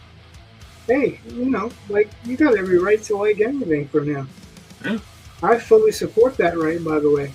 Even if I don't like it, still, that's fine. I always hate it when there's a writer that has great ideas but terrible writing, and you're like, oh, this story is good, but it's written poorly. I started a couple of Alan Dean Foster's books, and the only one that I ever finished was that movie tie-in. And that, I think, honestly, I finished that because I was reading it to my boy, so if I hadn't been reading it to Eli, I may not have finished it at all. And I'm not saying anything about him, because he may have books out there that I would really love, but I just haven't gotten to them. So I don't want to make it all sound like the guy can't do anything. He's obviously a more successful published writer than I am, so there's got to be a reason, right? Yeah. I think there are all kinds of reasons, and there can be all kinds of, whatever, but it's not a meritocracy. Well, thank you for that, I guess. Well, I'm just saying it's not. I am positive it's not a meritocracy when it It comes just to sounds publishing. like I was like when you listen to David Farland talk about um, Robert Jordan's success. Yeah. It always has like a biting edge to it. Like he has said outright that the only reason Michael Jordan was such a big best-selling whatever was because Tom Doherty and Tor used every bit of pull they could. And I'm like, really? Because I read the book and I didn't read it because anybody had any pull. I read the book because it looked interesting, you know. Yeah, it had an interesting magic system that was pretty well fleshed out. You know what It was got me? familiar without being repetitive or derivative to me. Up until I felt like he just was never going to finish. And when he started just treading water, I was like, that's it, I'm done. So I never finished the series. Even as much as because at one point in time, I would have said that was probably my favorite series. And it pissed me off when I got to the point where I was like, I'm done. Like, this is just dumb. Like, you're just creating, which is stupid because that's what you're doing everywhere, but you're just creating twists and complications that don't need to be there because you're just delaying the inevitable. Well, I don't think that was necessarily his intent, because he commented on the fact that he didn't want to end all of the threads that he started, because life, you don't end all the life doesn't you don't know the end of all the threads that you encounter. And while I could see that, he did, instead of finishing the story, he went back and started prequels, like, you know, somebody else that I'm not going to name. But that does seem to be a common thing. It's like, oh, but that was the starting point. You know what I mean? Yeah. Like, if he hadn't have done that, probably Martin wouldn't have felt it was okay to do that. But he kept his readership up. Well, the reason that Jordan kept his readership up is because he had been 20 years in that, and he had a lot of people invested into it, and they were going to see, you know, wanted to see it through. What I was going to say is what sold me on it, what I liked about The Wheel of Time that David Farland didn't take into account. And he wouldn't have taken it into account because, and we've discussed this before with John Brown, he probably wouldn't have liked what I liked about it. And the big twist for me, the big thing that made it special for me was that it was like Stephen King meets Tolkien. It definitely had a lot of Tolkien-esque stuff in it, but it had enough horror in there to make it feel like it was a little bit different. See what I mean? Yeah. Like, the first time I read the Murdrill being scared of something, the Faceless being scared of something, I was like, whoa, that's just fucking cool. So, Creative Faye said, I like the fantasy series Crown of Stars. It has flaws, but it's a fun series. It's by Kate Elliott.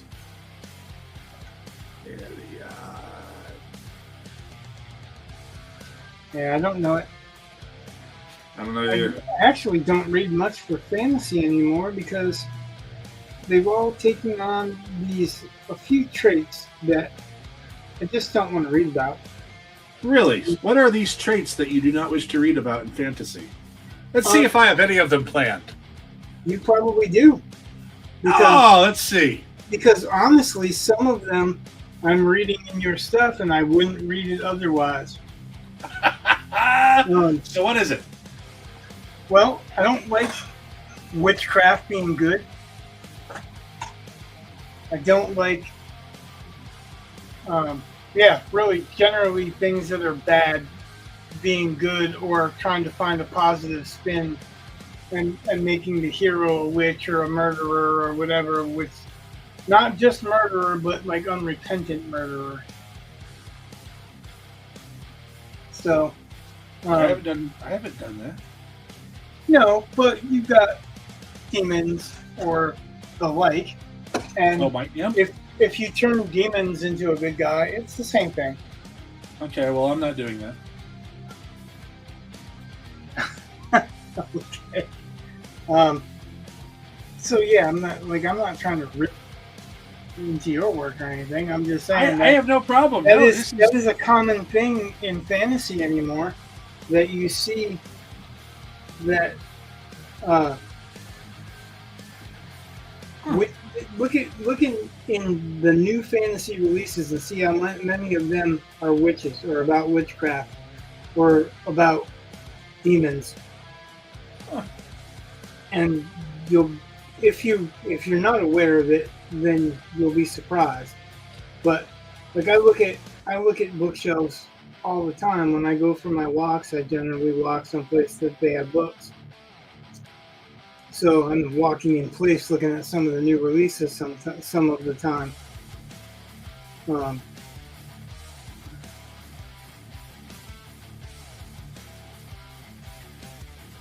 And like the trend to make bad things good is always going to be something I don't like to read. Like there's when you cease to have bad be bad and there be an absolute bad, then it gives excuses to the bad to be bad. Well, they're not really bad, they're just misunderstood. No, they're bad. So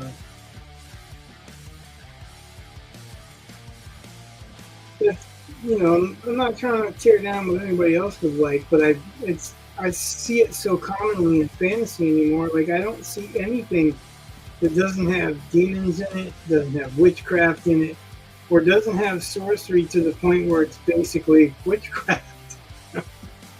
So, like I don't mind anybody else liking whatever the hell they want, but my reading trends tend to go to something more human lately, more, I guess that's why I'm more attracted to the historical these days, because I still get the kind of sense of adventure if somebody's going into the 100 Years' War, as I do somebody going into a battle against this great evil with, using evil powers.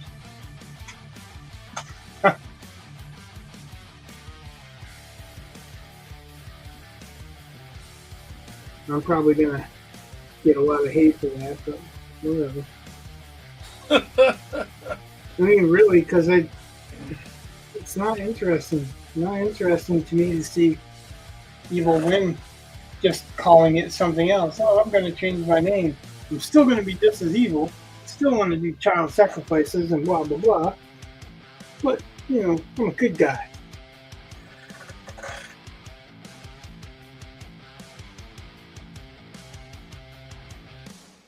Oh, well, that would be interesting. That's another trend that I not big on, and that's you're not mentioning it, but it just made me think of it. As she said, it's set in an alternate Europe, and some of the fantasy elements are saints. There are a lot of angels that end up being bad guys as well, but the thing that I was going to say is they have a new category for fantasy. Have you heard this? Romantasy. So it's basically bodice rippers as fantasies. Like, yeah, I'm not really interested in that at all. Again, if you are, that's fine. Just not for me.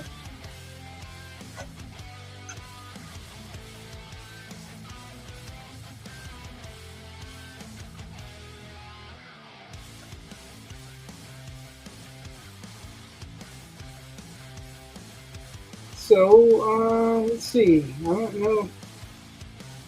Have to write that down or something. I'll give it a look. I mean,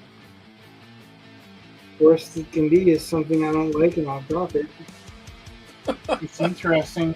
Well, no, I mean, really, I've had stuff that I bought lately that I get so far into, and I'm like, no, this is just more evil being good, or being posed as good.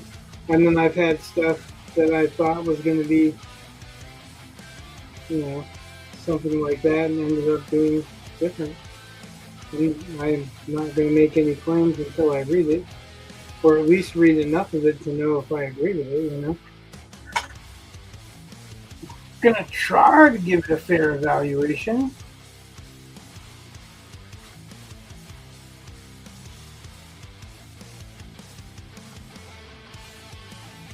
Oh, look at that.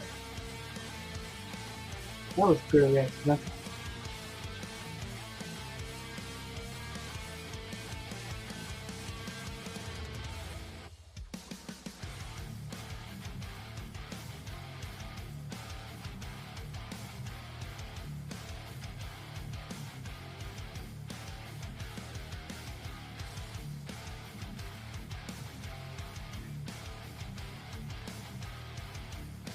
Yeah. The bigger part of that is that I have Swiss cheese for memory, so I may forget all about it. Then I'm also reading 4 books right now, so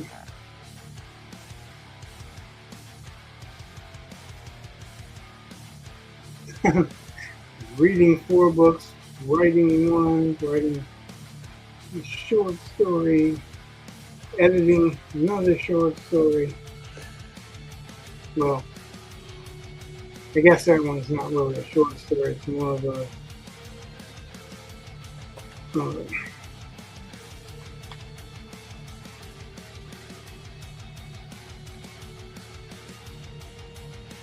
novella.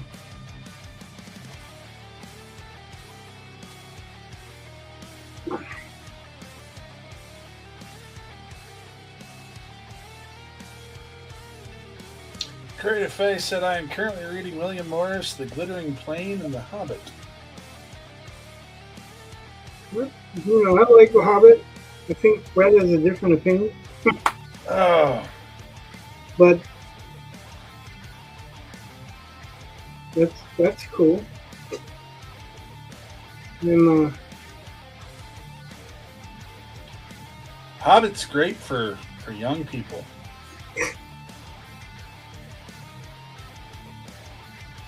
Well, thank you. Great for me as well. So maybe that makes me a young people. Sure.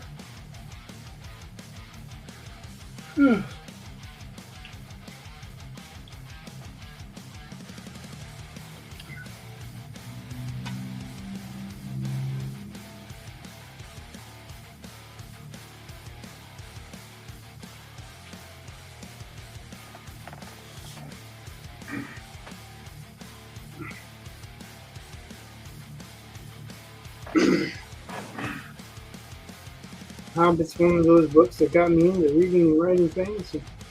Me too. And it'll always hold charm for me just because of that. I remember what I liked from it, so That's one of those books, kind of like Krull, where I can take parts of it and really enjoy those parts. But taken as a whole anymore, I'm just like, ugh. yeah, but you haven't read Cross. You're right. I can watch the movie. You're talking about the movie, but it's not the same thing as the same thing with The Hobbit. There are 2 movie versions of it, and neither one of them is a book. So Yeah, I've read the book. I've read the book more than once. they're pretty fun, all of them, I think. But like, I didn't like the movie. I thought the movie made Bilbo inactive. Like, everything that happened just happened to him.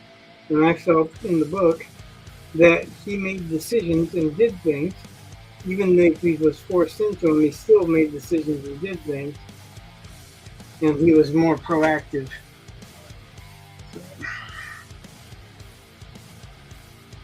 I liked it.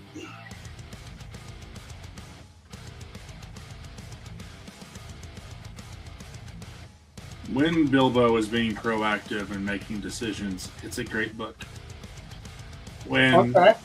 When it's Nobody does that all the time. yeah, but when it's kind of obvious that there are some places Tolkien kind of run himself into a corner and has some birds fly along. Yay! Yeah, well, did you study Or- the mythology that he did before? Because he employed a lot of that mythology into the books. It's great, but Well, Battle of the Five Armies. We just won't have the main character awake for the battle. well, this is a weak Be part over. of it. Yep. I think that was more a choice to make it for kids than because he didn't have anything to say on the battle. Nope. Or maybe the commentary was about not going to battle because he had been to battle in real life. And it seems like that was Bilbo's commentary To get knocked out. to not go to battle. So, I mean, it was, why would you have to fight? Why don't you just share? You know, that's that's my opinion, but that's my opinion. That's fine, but that doesn't work. And the solution is I'll just knock him out. Yeah, because yeah, okay. Again, we disagree on the end of the book. We disagree on the book. Was he not knocked out? I didn't say that. Okay. We disagree on whether it's okay to do it or not. It's terrible. Okay, in your opinion. A lot of people, it isn't. Well, And that's okay. I as don't well. care. A lot of people think all kinds of things, but I'm telling you right now, if you ever write a book where the main character leads up to this big, massive battle and just gets knocked out, and we don't find out about anything until it's already all over, I'm going to tell you, well, that's shit. Well, I don't think that his mission was the battle. I think I his don't give a mission. shit. He needs to. My It's mission as a fulfilled. reader is that I should get a complete Okay, story. so not you don't give a most shit of it. that he completed his mission because you wanted him to complete Thorn's mission. No, I wanted him to complete the actual thing that he promised. He promised a battle. He did not give us a battle. Therefore, I don't give a Promised the fuck. battle. Bilbo didn't. Okay, well, every time you argue this, my opinion on your assessment just gets lower and lower. Okay, whatever. Every time that you Because, argue again, that you're saying that he didn't promise a battle, but yet we're being told about this battle, and we're being told, all these things are coming together, and all these things are forming, and we have this big, huge thing, and we're going to solve it by knocking out the narrator because Is he that didn't how the want to battle go was through solved? Is that how the battle was solved? Was it solved by you knocking out of the narrator, or was narratively, yes, because instead of actually giving us what happened, Well, he then- says, "Oh well." that's the same thing for fucking Foundation series? The whole thing is fucking taking place after battles. Okay, They talk about it, they lead up to it, but they don't do it. and that's a shitty. You don't thing see to it. do. You don't have to see it. You have to see the results. And that, whether you agree with it or not, that was the theory at the time. That was what Asimov did. Still, people don't stop talking about that. And I didn't like the Foundation series actually because of that. Because they kept talking about the battles. But Bilbo had more than just the battles. The battle, I don't think, was Bilbo's anything. I think he was telling Bilbo's story. And Bilbo didn't need to see the battle. Like, Then you that- don't put that's Bilbo where in the we battle. Disagree. That's where we disagree. Because you think that Bilbo needed to see the battle. Well, he needed to be active in some way, shape, or form, not knocked out. What happened when he got knocked out? Was he active? Not really. So he wasn't active and got knocked out. Pretty much. Okay.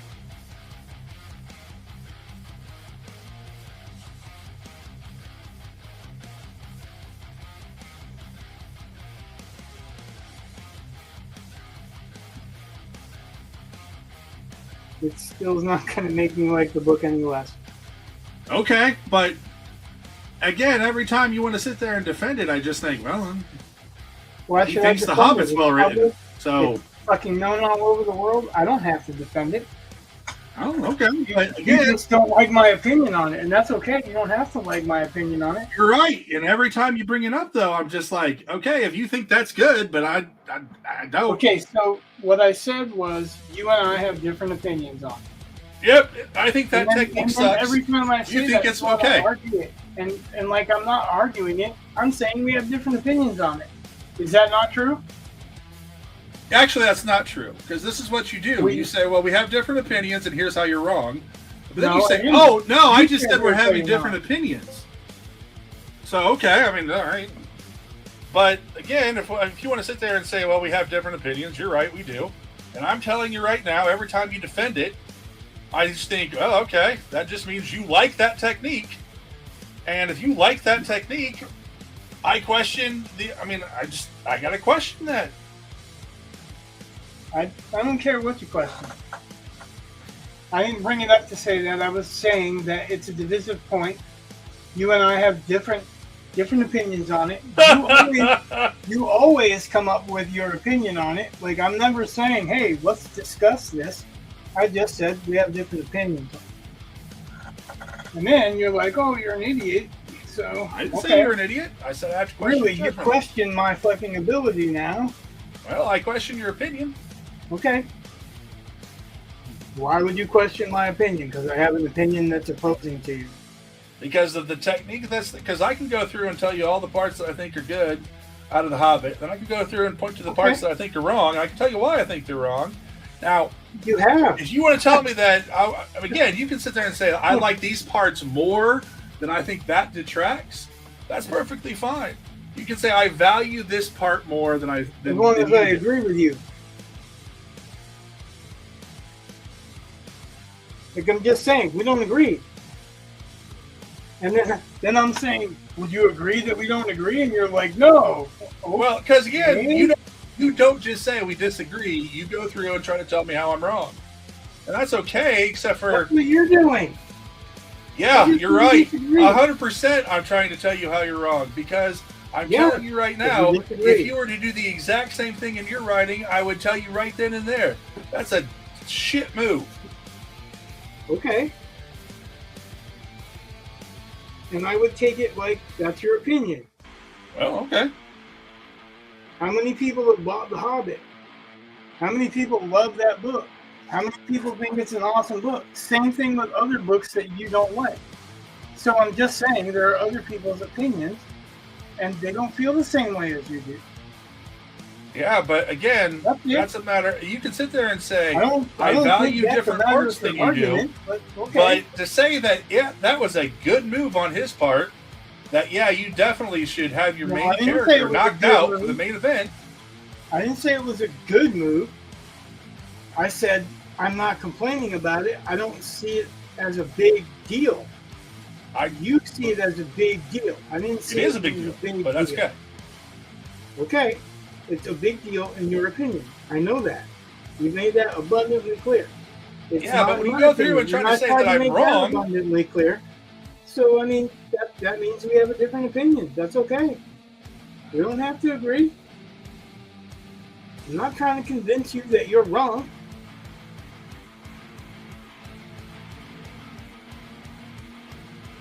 Not at all. What? No biscuits. It's your opinion. You can... I can not agree with your opinion as much as I want to. Just that doesn't mean you right or wrong. It just makes it your opinion.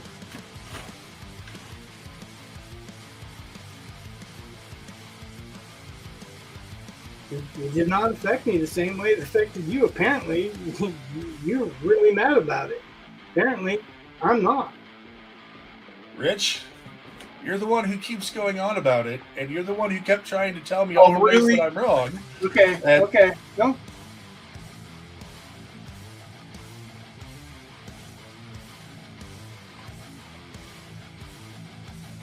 Well, I'll tell you what, Rich, you want to work on your own thing, that's perfectly fine. You're working on your own thing. I would rather just say, you know what?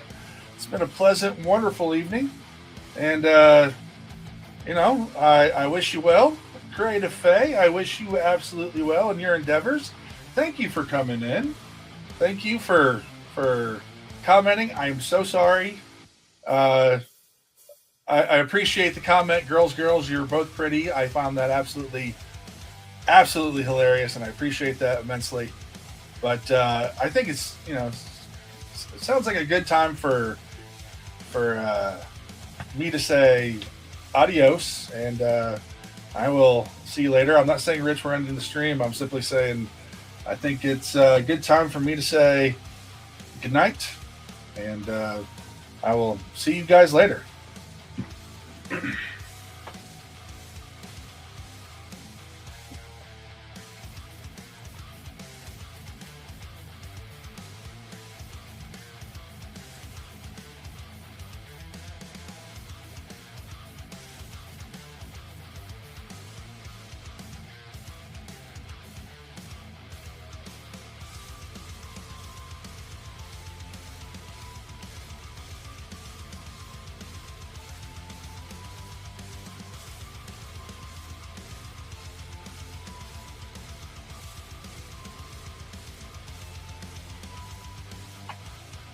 Okay, well, now I'll be drawing without arguing. Guess that's something.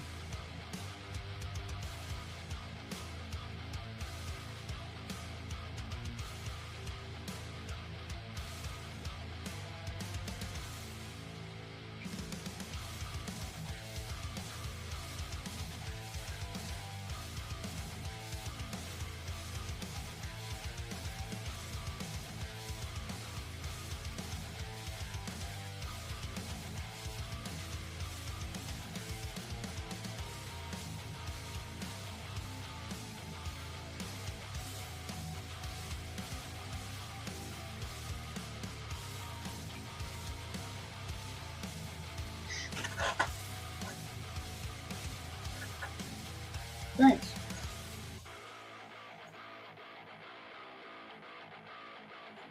This is for a gift exchange. So, and I think that the Dr. Doom might be for a giveaway.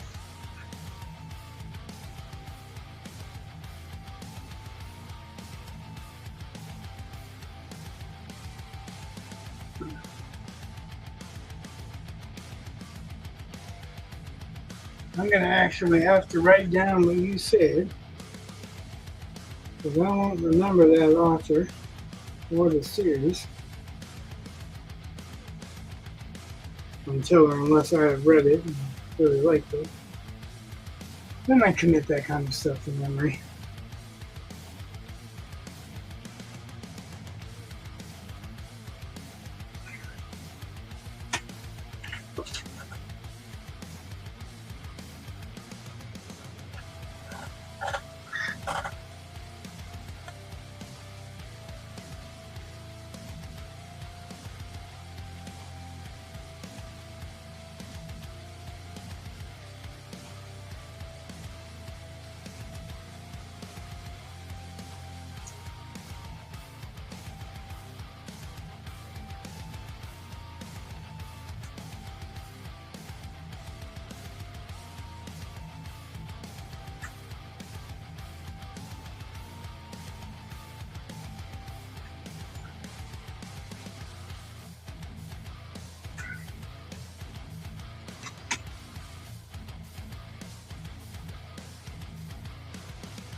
Just a second. I'm going to sharpen the pencil. I don't want to make you all suffer with that.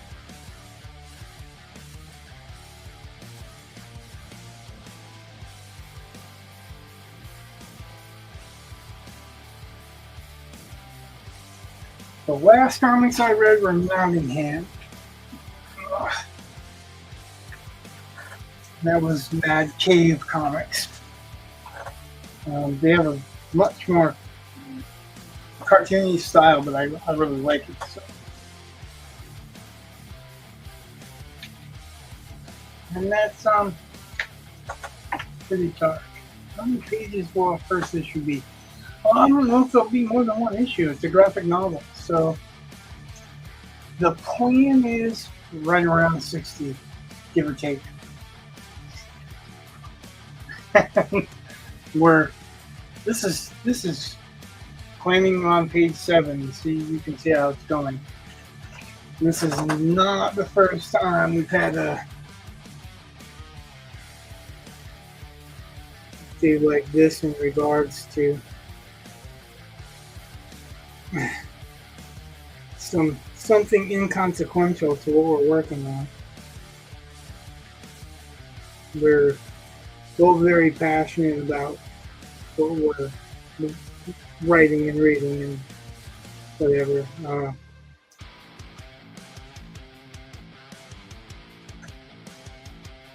So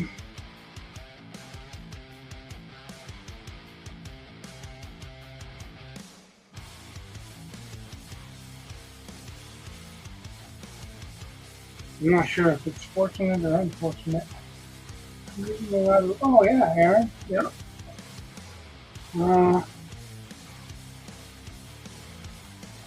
I have Wraith of God 1 and 2. Have not gotten in on the pre-ordering of 3 because I didn't have any money, and I don't know if it's still pre-ordering.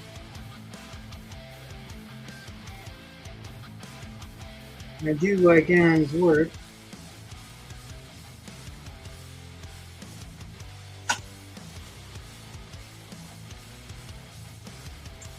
Actually, I like Aaron's work all the way around. I like his artwork. I like his writing. There are little niggles about his writing that I would have brought up if he had asked me. But of course, he's not going to and never would. And that's just small things because I think he revealed too much of Wraith's history in the first issue. Because it's like a Wolverine, I guess. Your strength is in them not knowing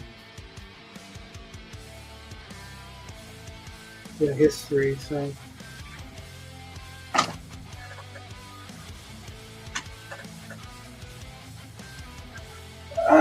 Yeah. He doesn't like some of the things I like, and he will try to tear them down. I am doing my best not to tear other things down that I don't like, but there are things that I just clearly don't like. Like, I understand that he doesn't like something, and that's why I said at the very beginning we have a difference of opinion, but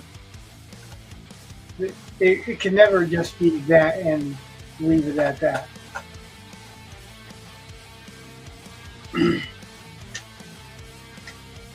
That's okay. I really truly believe, like I said, he has a right to his opinion. I don't have to agree with it. I'm not going to agree on The Hobbit with it because it's a small matter that he's hung up on, to me. I enjoy the book. I enjoy it every time I read it. I don't think it's about the Battle of the Five Armies. I think the Battle of the Five Armies are what happens because of what Thorn does. He did his best to stop it. I don't think he needs to be involved in the whole thing. That being said, we disagree on it because apparently he did believe that. And I think Tolkien had enough of Babel by then because he had been in World War One. Pretty sure he was at the Battle of the Somme, and that time period, that was such a devastating event to the people that survived it. But I can understand not wanting to relive something like that. And if it's his work, what the hell? He can do whatever he wants with his work, right?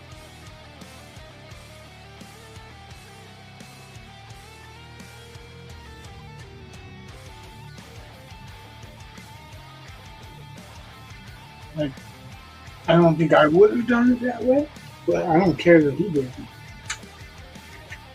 I don't love it any less at all. Still one of my very favorites.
This hasn't been the first time that. Actually, this is the first time that he quit without rage quitting. So, at least he was polite when he left this time.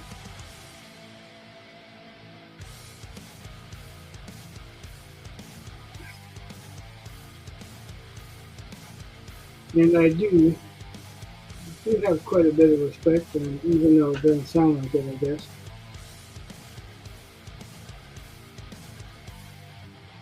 I wouldn't have asked him to be on this project at all if I didn't.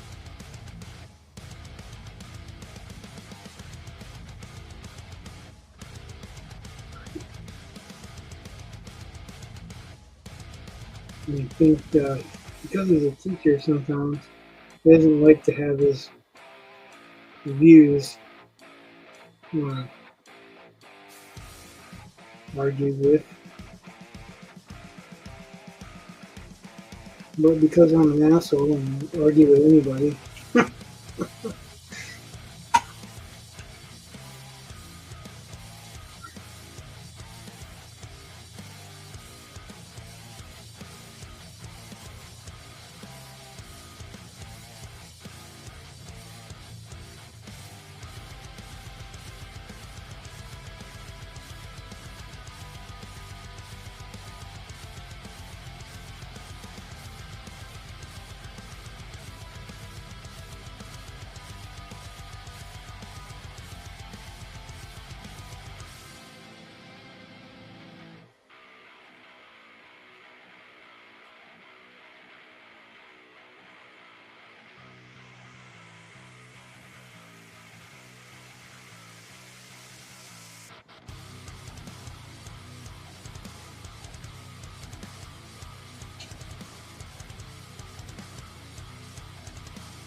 I had the same feeling about the 13th one.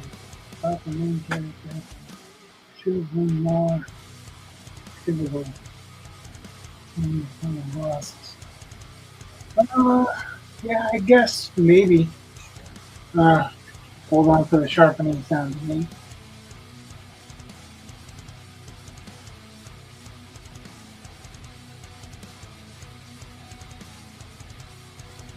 I love the 13th Warrior as well. I'm a fan of both the book and the movie. The book is Eaters of the Dead if you haven't read it. The concept of the 13th Warrior is actually combining the story of Ibn Fadlan with the story of Beowulf, because Michael Crichton and whoever it was in college that he was talking to, they made a bet that you couldn't make either one of those stories interesting, and Michael Crichton combined them, so it was really Beowulf's story, and that was why Bolvi was the one that had to be the one to kill the main bad guy. But they were saying like the 13th Warrior, that 13th one had to be important. And he was important because he didn't understand the norms of the Northmen. So he had to ask questions that Northmen wouldn't think about on their own because it would just be common sense. So they weren't putting together that a bear would live in a cave or whatever. Not until they had to explain it to him. So he was pivotal and he was important, but he was important because he asked questions as an outsider.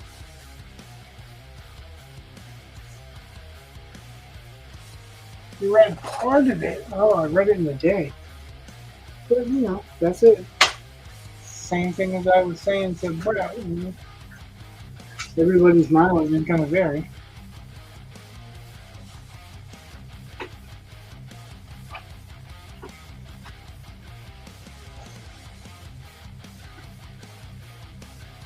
I've only read a few Michael Crichton books. That one I read, and I read in a day. I read Timeline, and I like that one a lot. But some of the stuff he wrote, I just couldn't get into, so I could definitely see how other people may not be able to.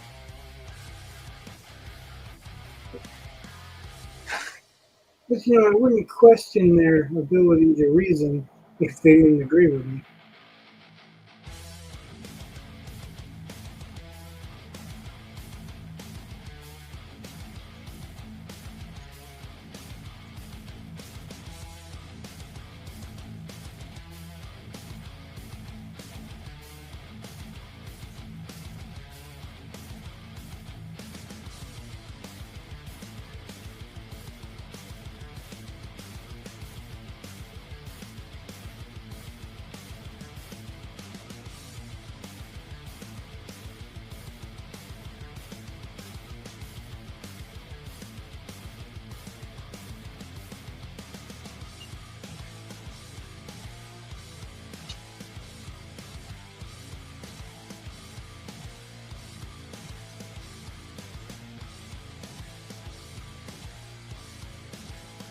Guess that's the real worst part.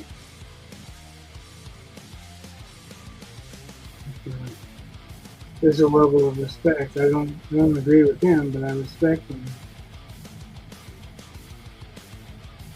I just expect the same kind of respect if he doesn't agree with me. That's where the fighting goes.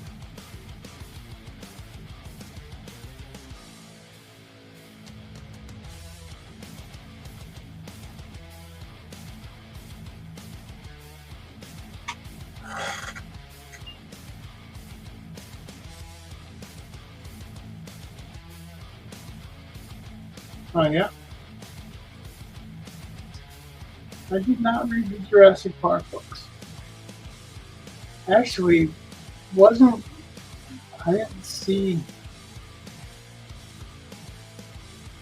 I didn't see Jurassic Park when it originally hit the theaters either.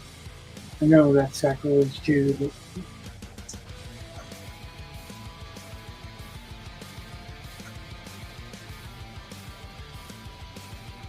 I didn't see them until much later. I had a dinosaur phase when I was younger, but by the time Jurassic Park came out, I was well past that phase.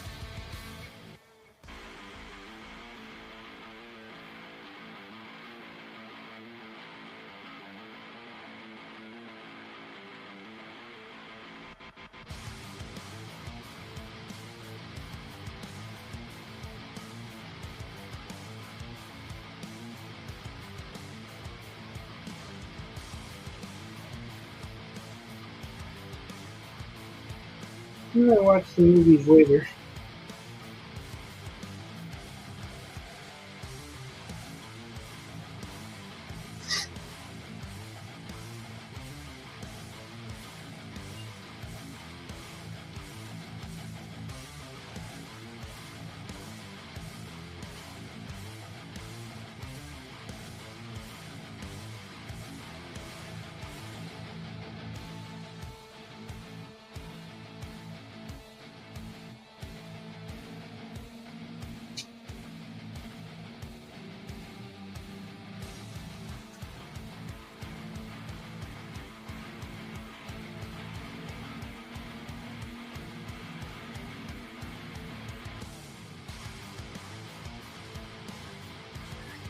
Eaters of the Dead. The only hard thing about Eaters of the Dead was there was a lot of footnotes. Like, I think that was a poor decision on his part to put those footnotes in. I mean, yes, knowing them enriches the story a little bit, but not enough to interrupt the flow of the story. I think that might have been detrimental in some people's cases to reading it, but it slowed me down just a little bit, and probably more so because I really love history. So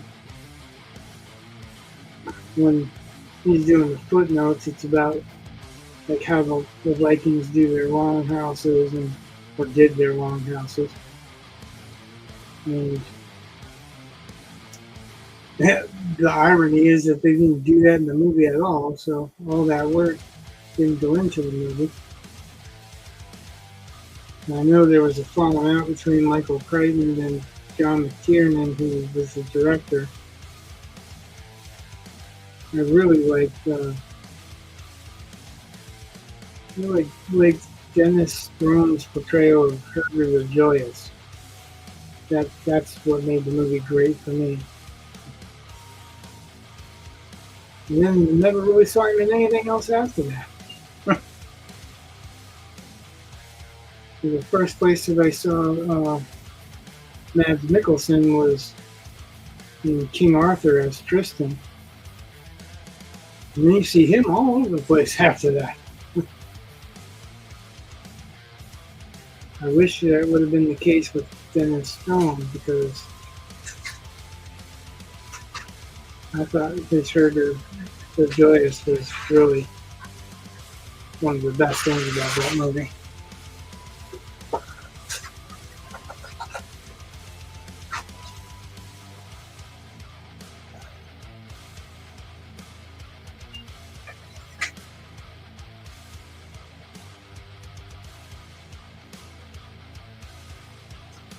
I don't think I remembered Herder the Joyous in the book and anywhere near as much as I remember him from the movie because of that.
And sharpen a little the pencil again.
Cool.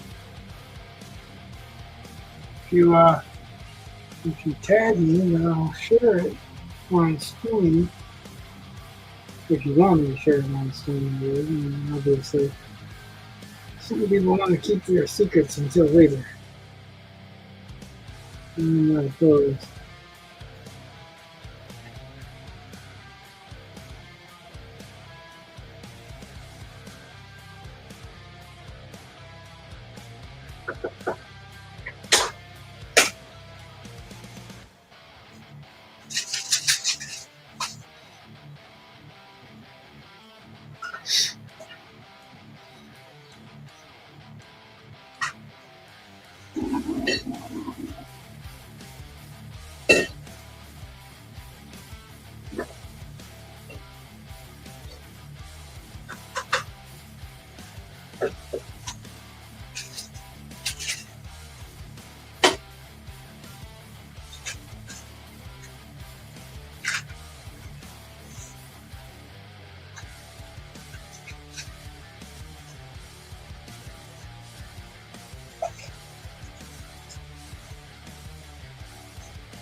The first page, cool. First page is the hardest, isn't it? I need to decide where to begin, trying to make sure the look of the comic is the way you want it to be.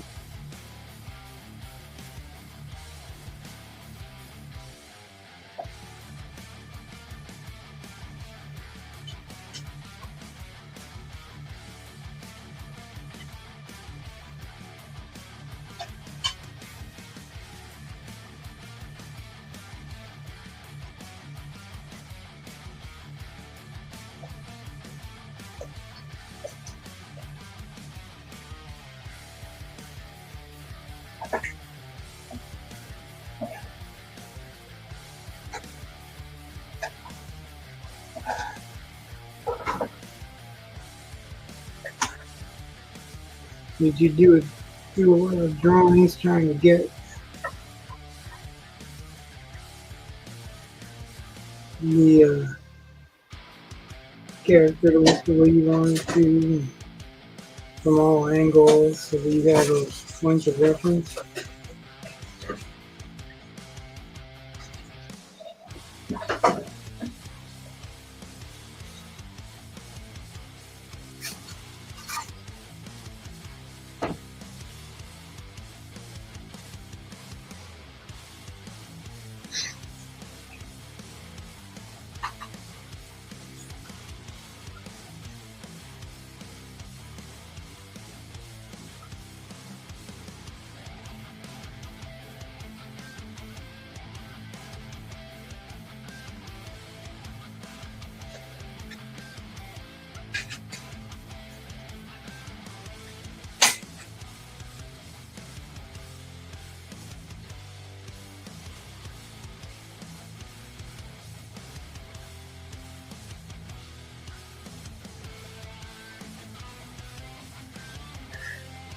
Oh yeah.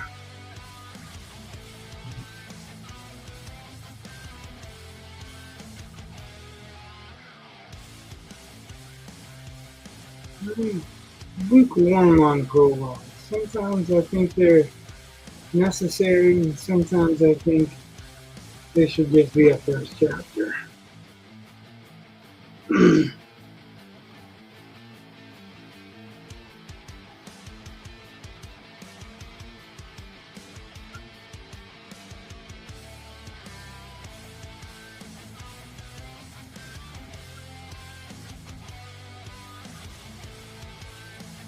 There definitely should be a prologue if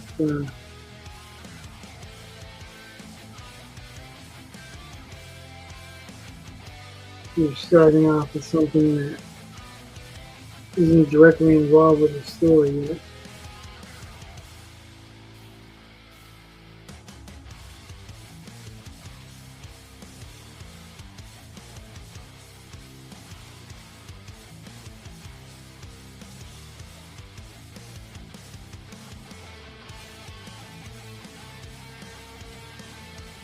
Used to write prologues when I was writing for a long time until I discovered that sometimes I was writing a lot of stuff that I should just let go and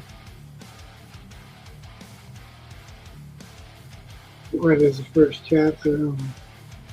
Maybe not even write at all sometimes.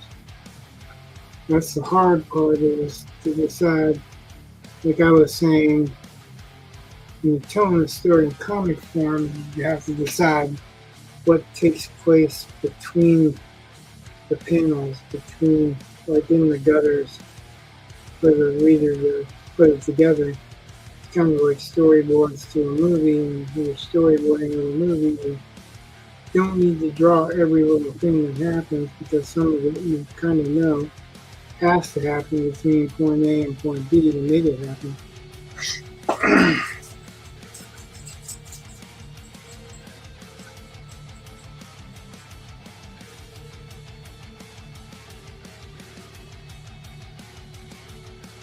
That sometimes is the hardest part, to make a decision like that.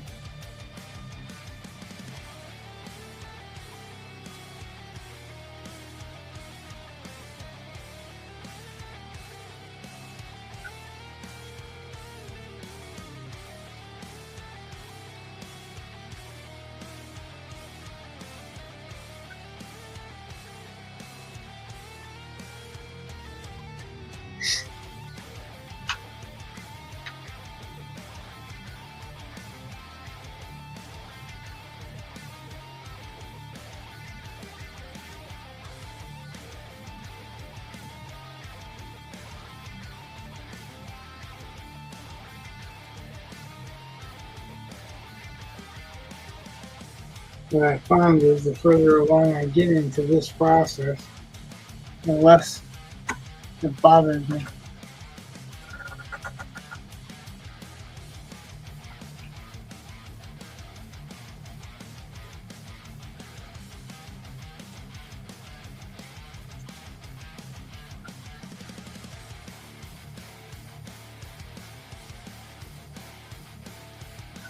And let some of that stuff stay in the reader's imagination.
Well, hopefully my secret Santa recipient will enjoy this.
Well, good night. Thanks you for keeping me company for a while. And hope your comic goes well. I'd love to see what you get.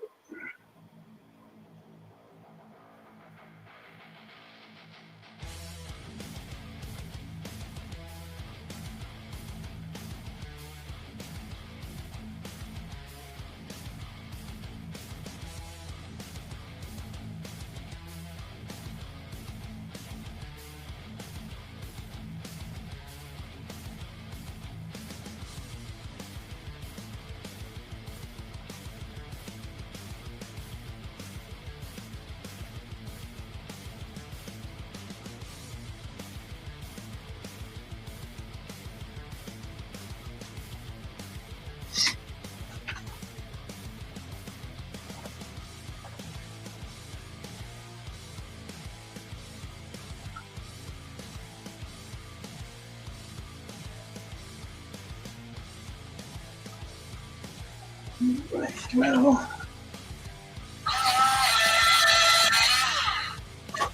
Horrible sound for a second.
No, I think it's pretty close to 8 center for this.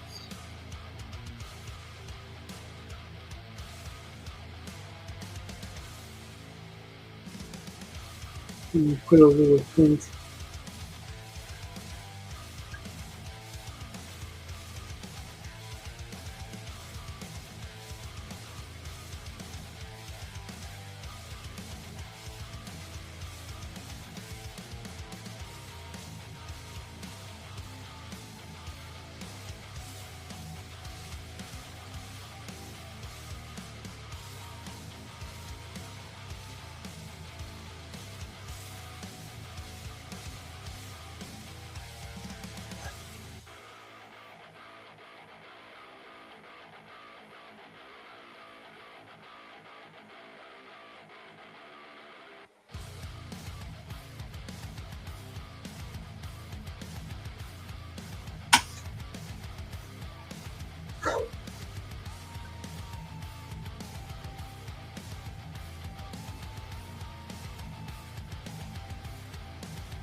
Oh, one more horrible sound.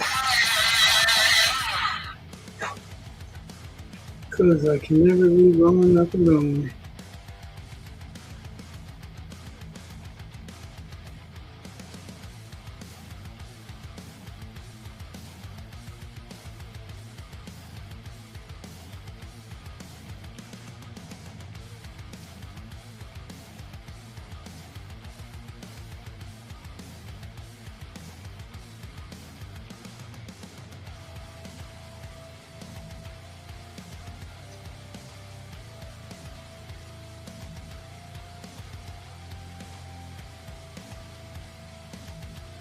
All right.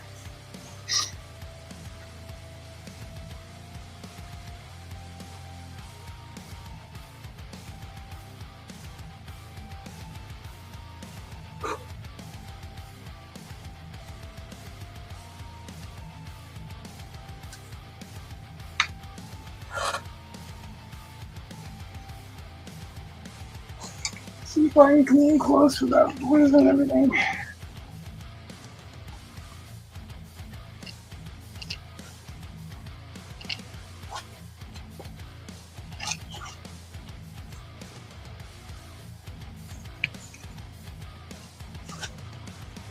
Yeah.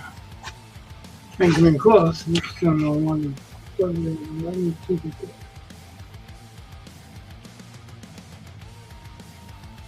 So, yes, that's it. I actually ran a half hour over what I intended to, but we did more on the comic than I thought we were going to. And, you know, the whole kerfuffle. So, everyone that watched all the way till the end, thank you for watching all the way till the end. Thanks to Creative Faith for hanging out, keeping company, keeping us company. Thanks, Brett, for co-hosting while you co-hosted. Thanks for liking, subscribing, following any of the above that you did, and please feel free to comment or add comments after the video. Good night. God bless. Much love.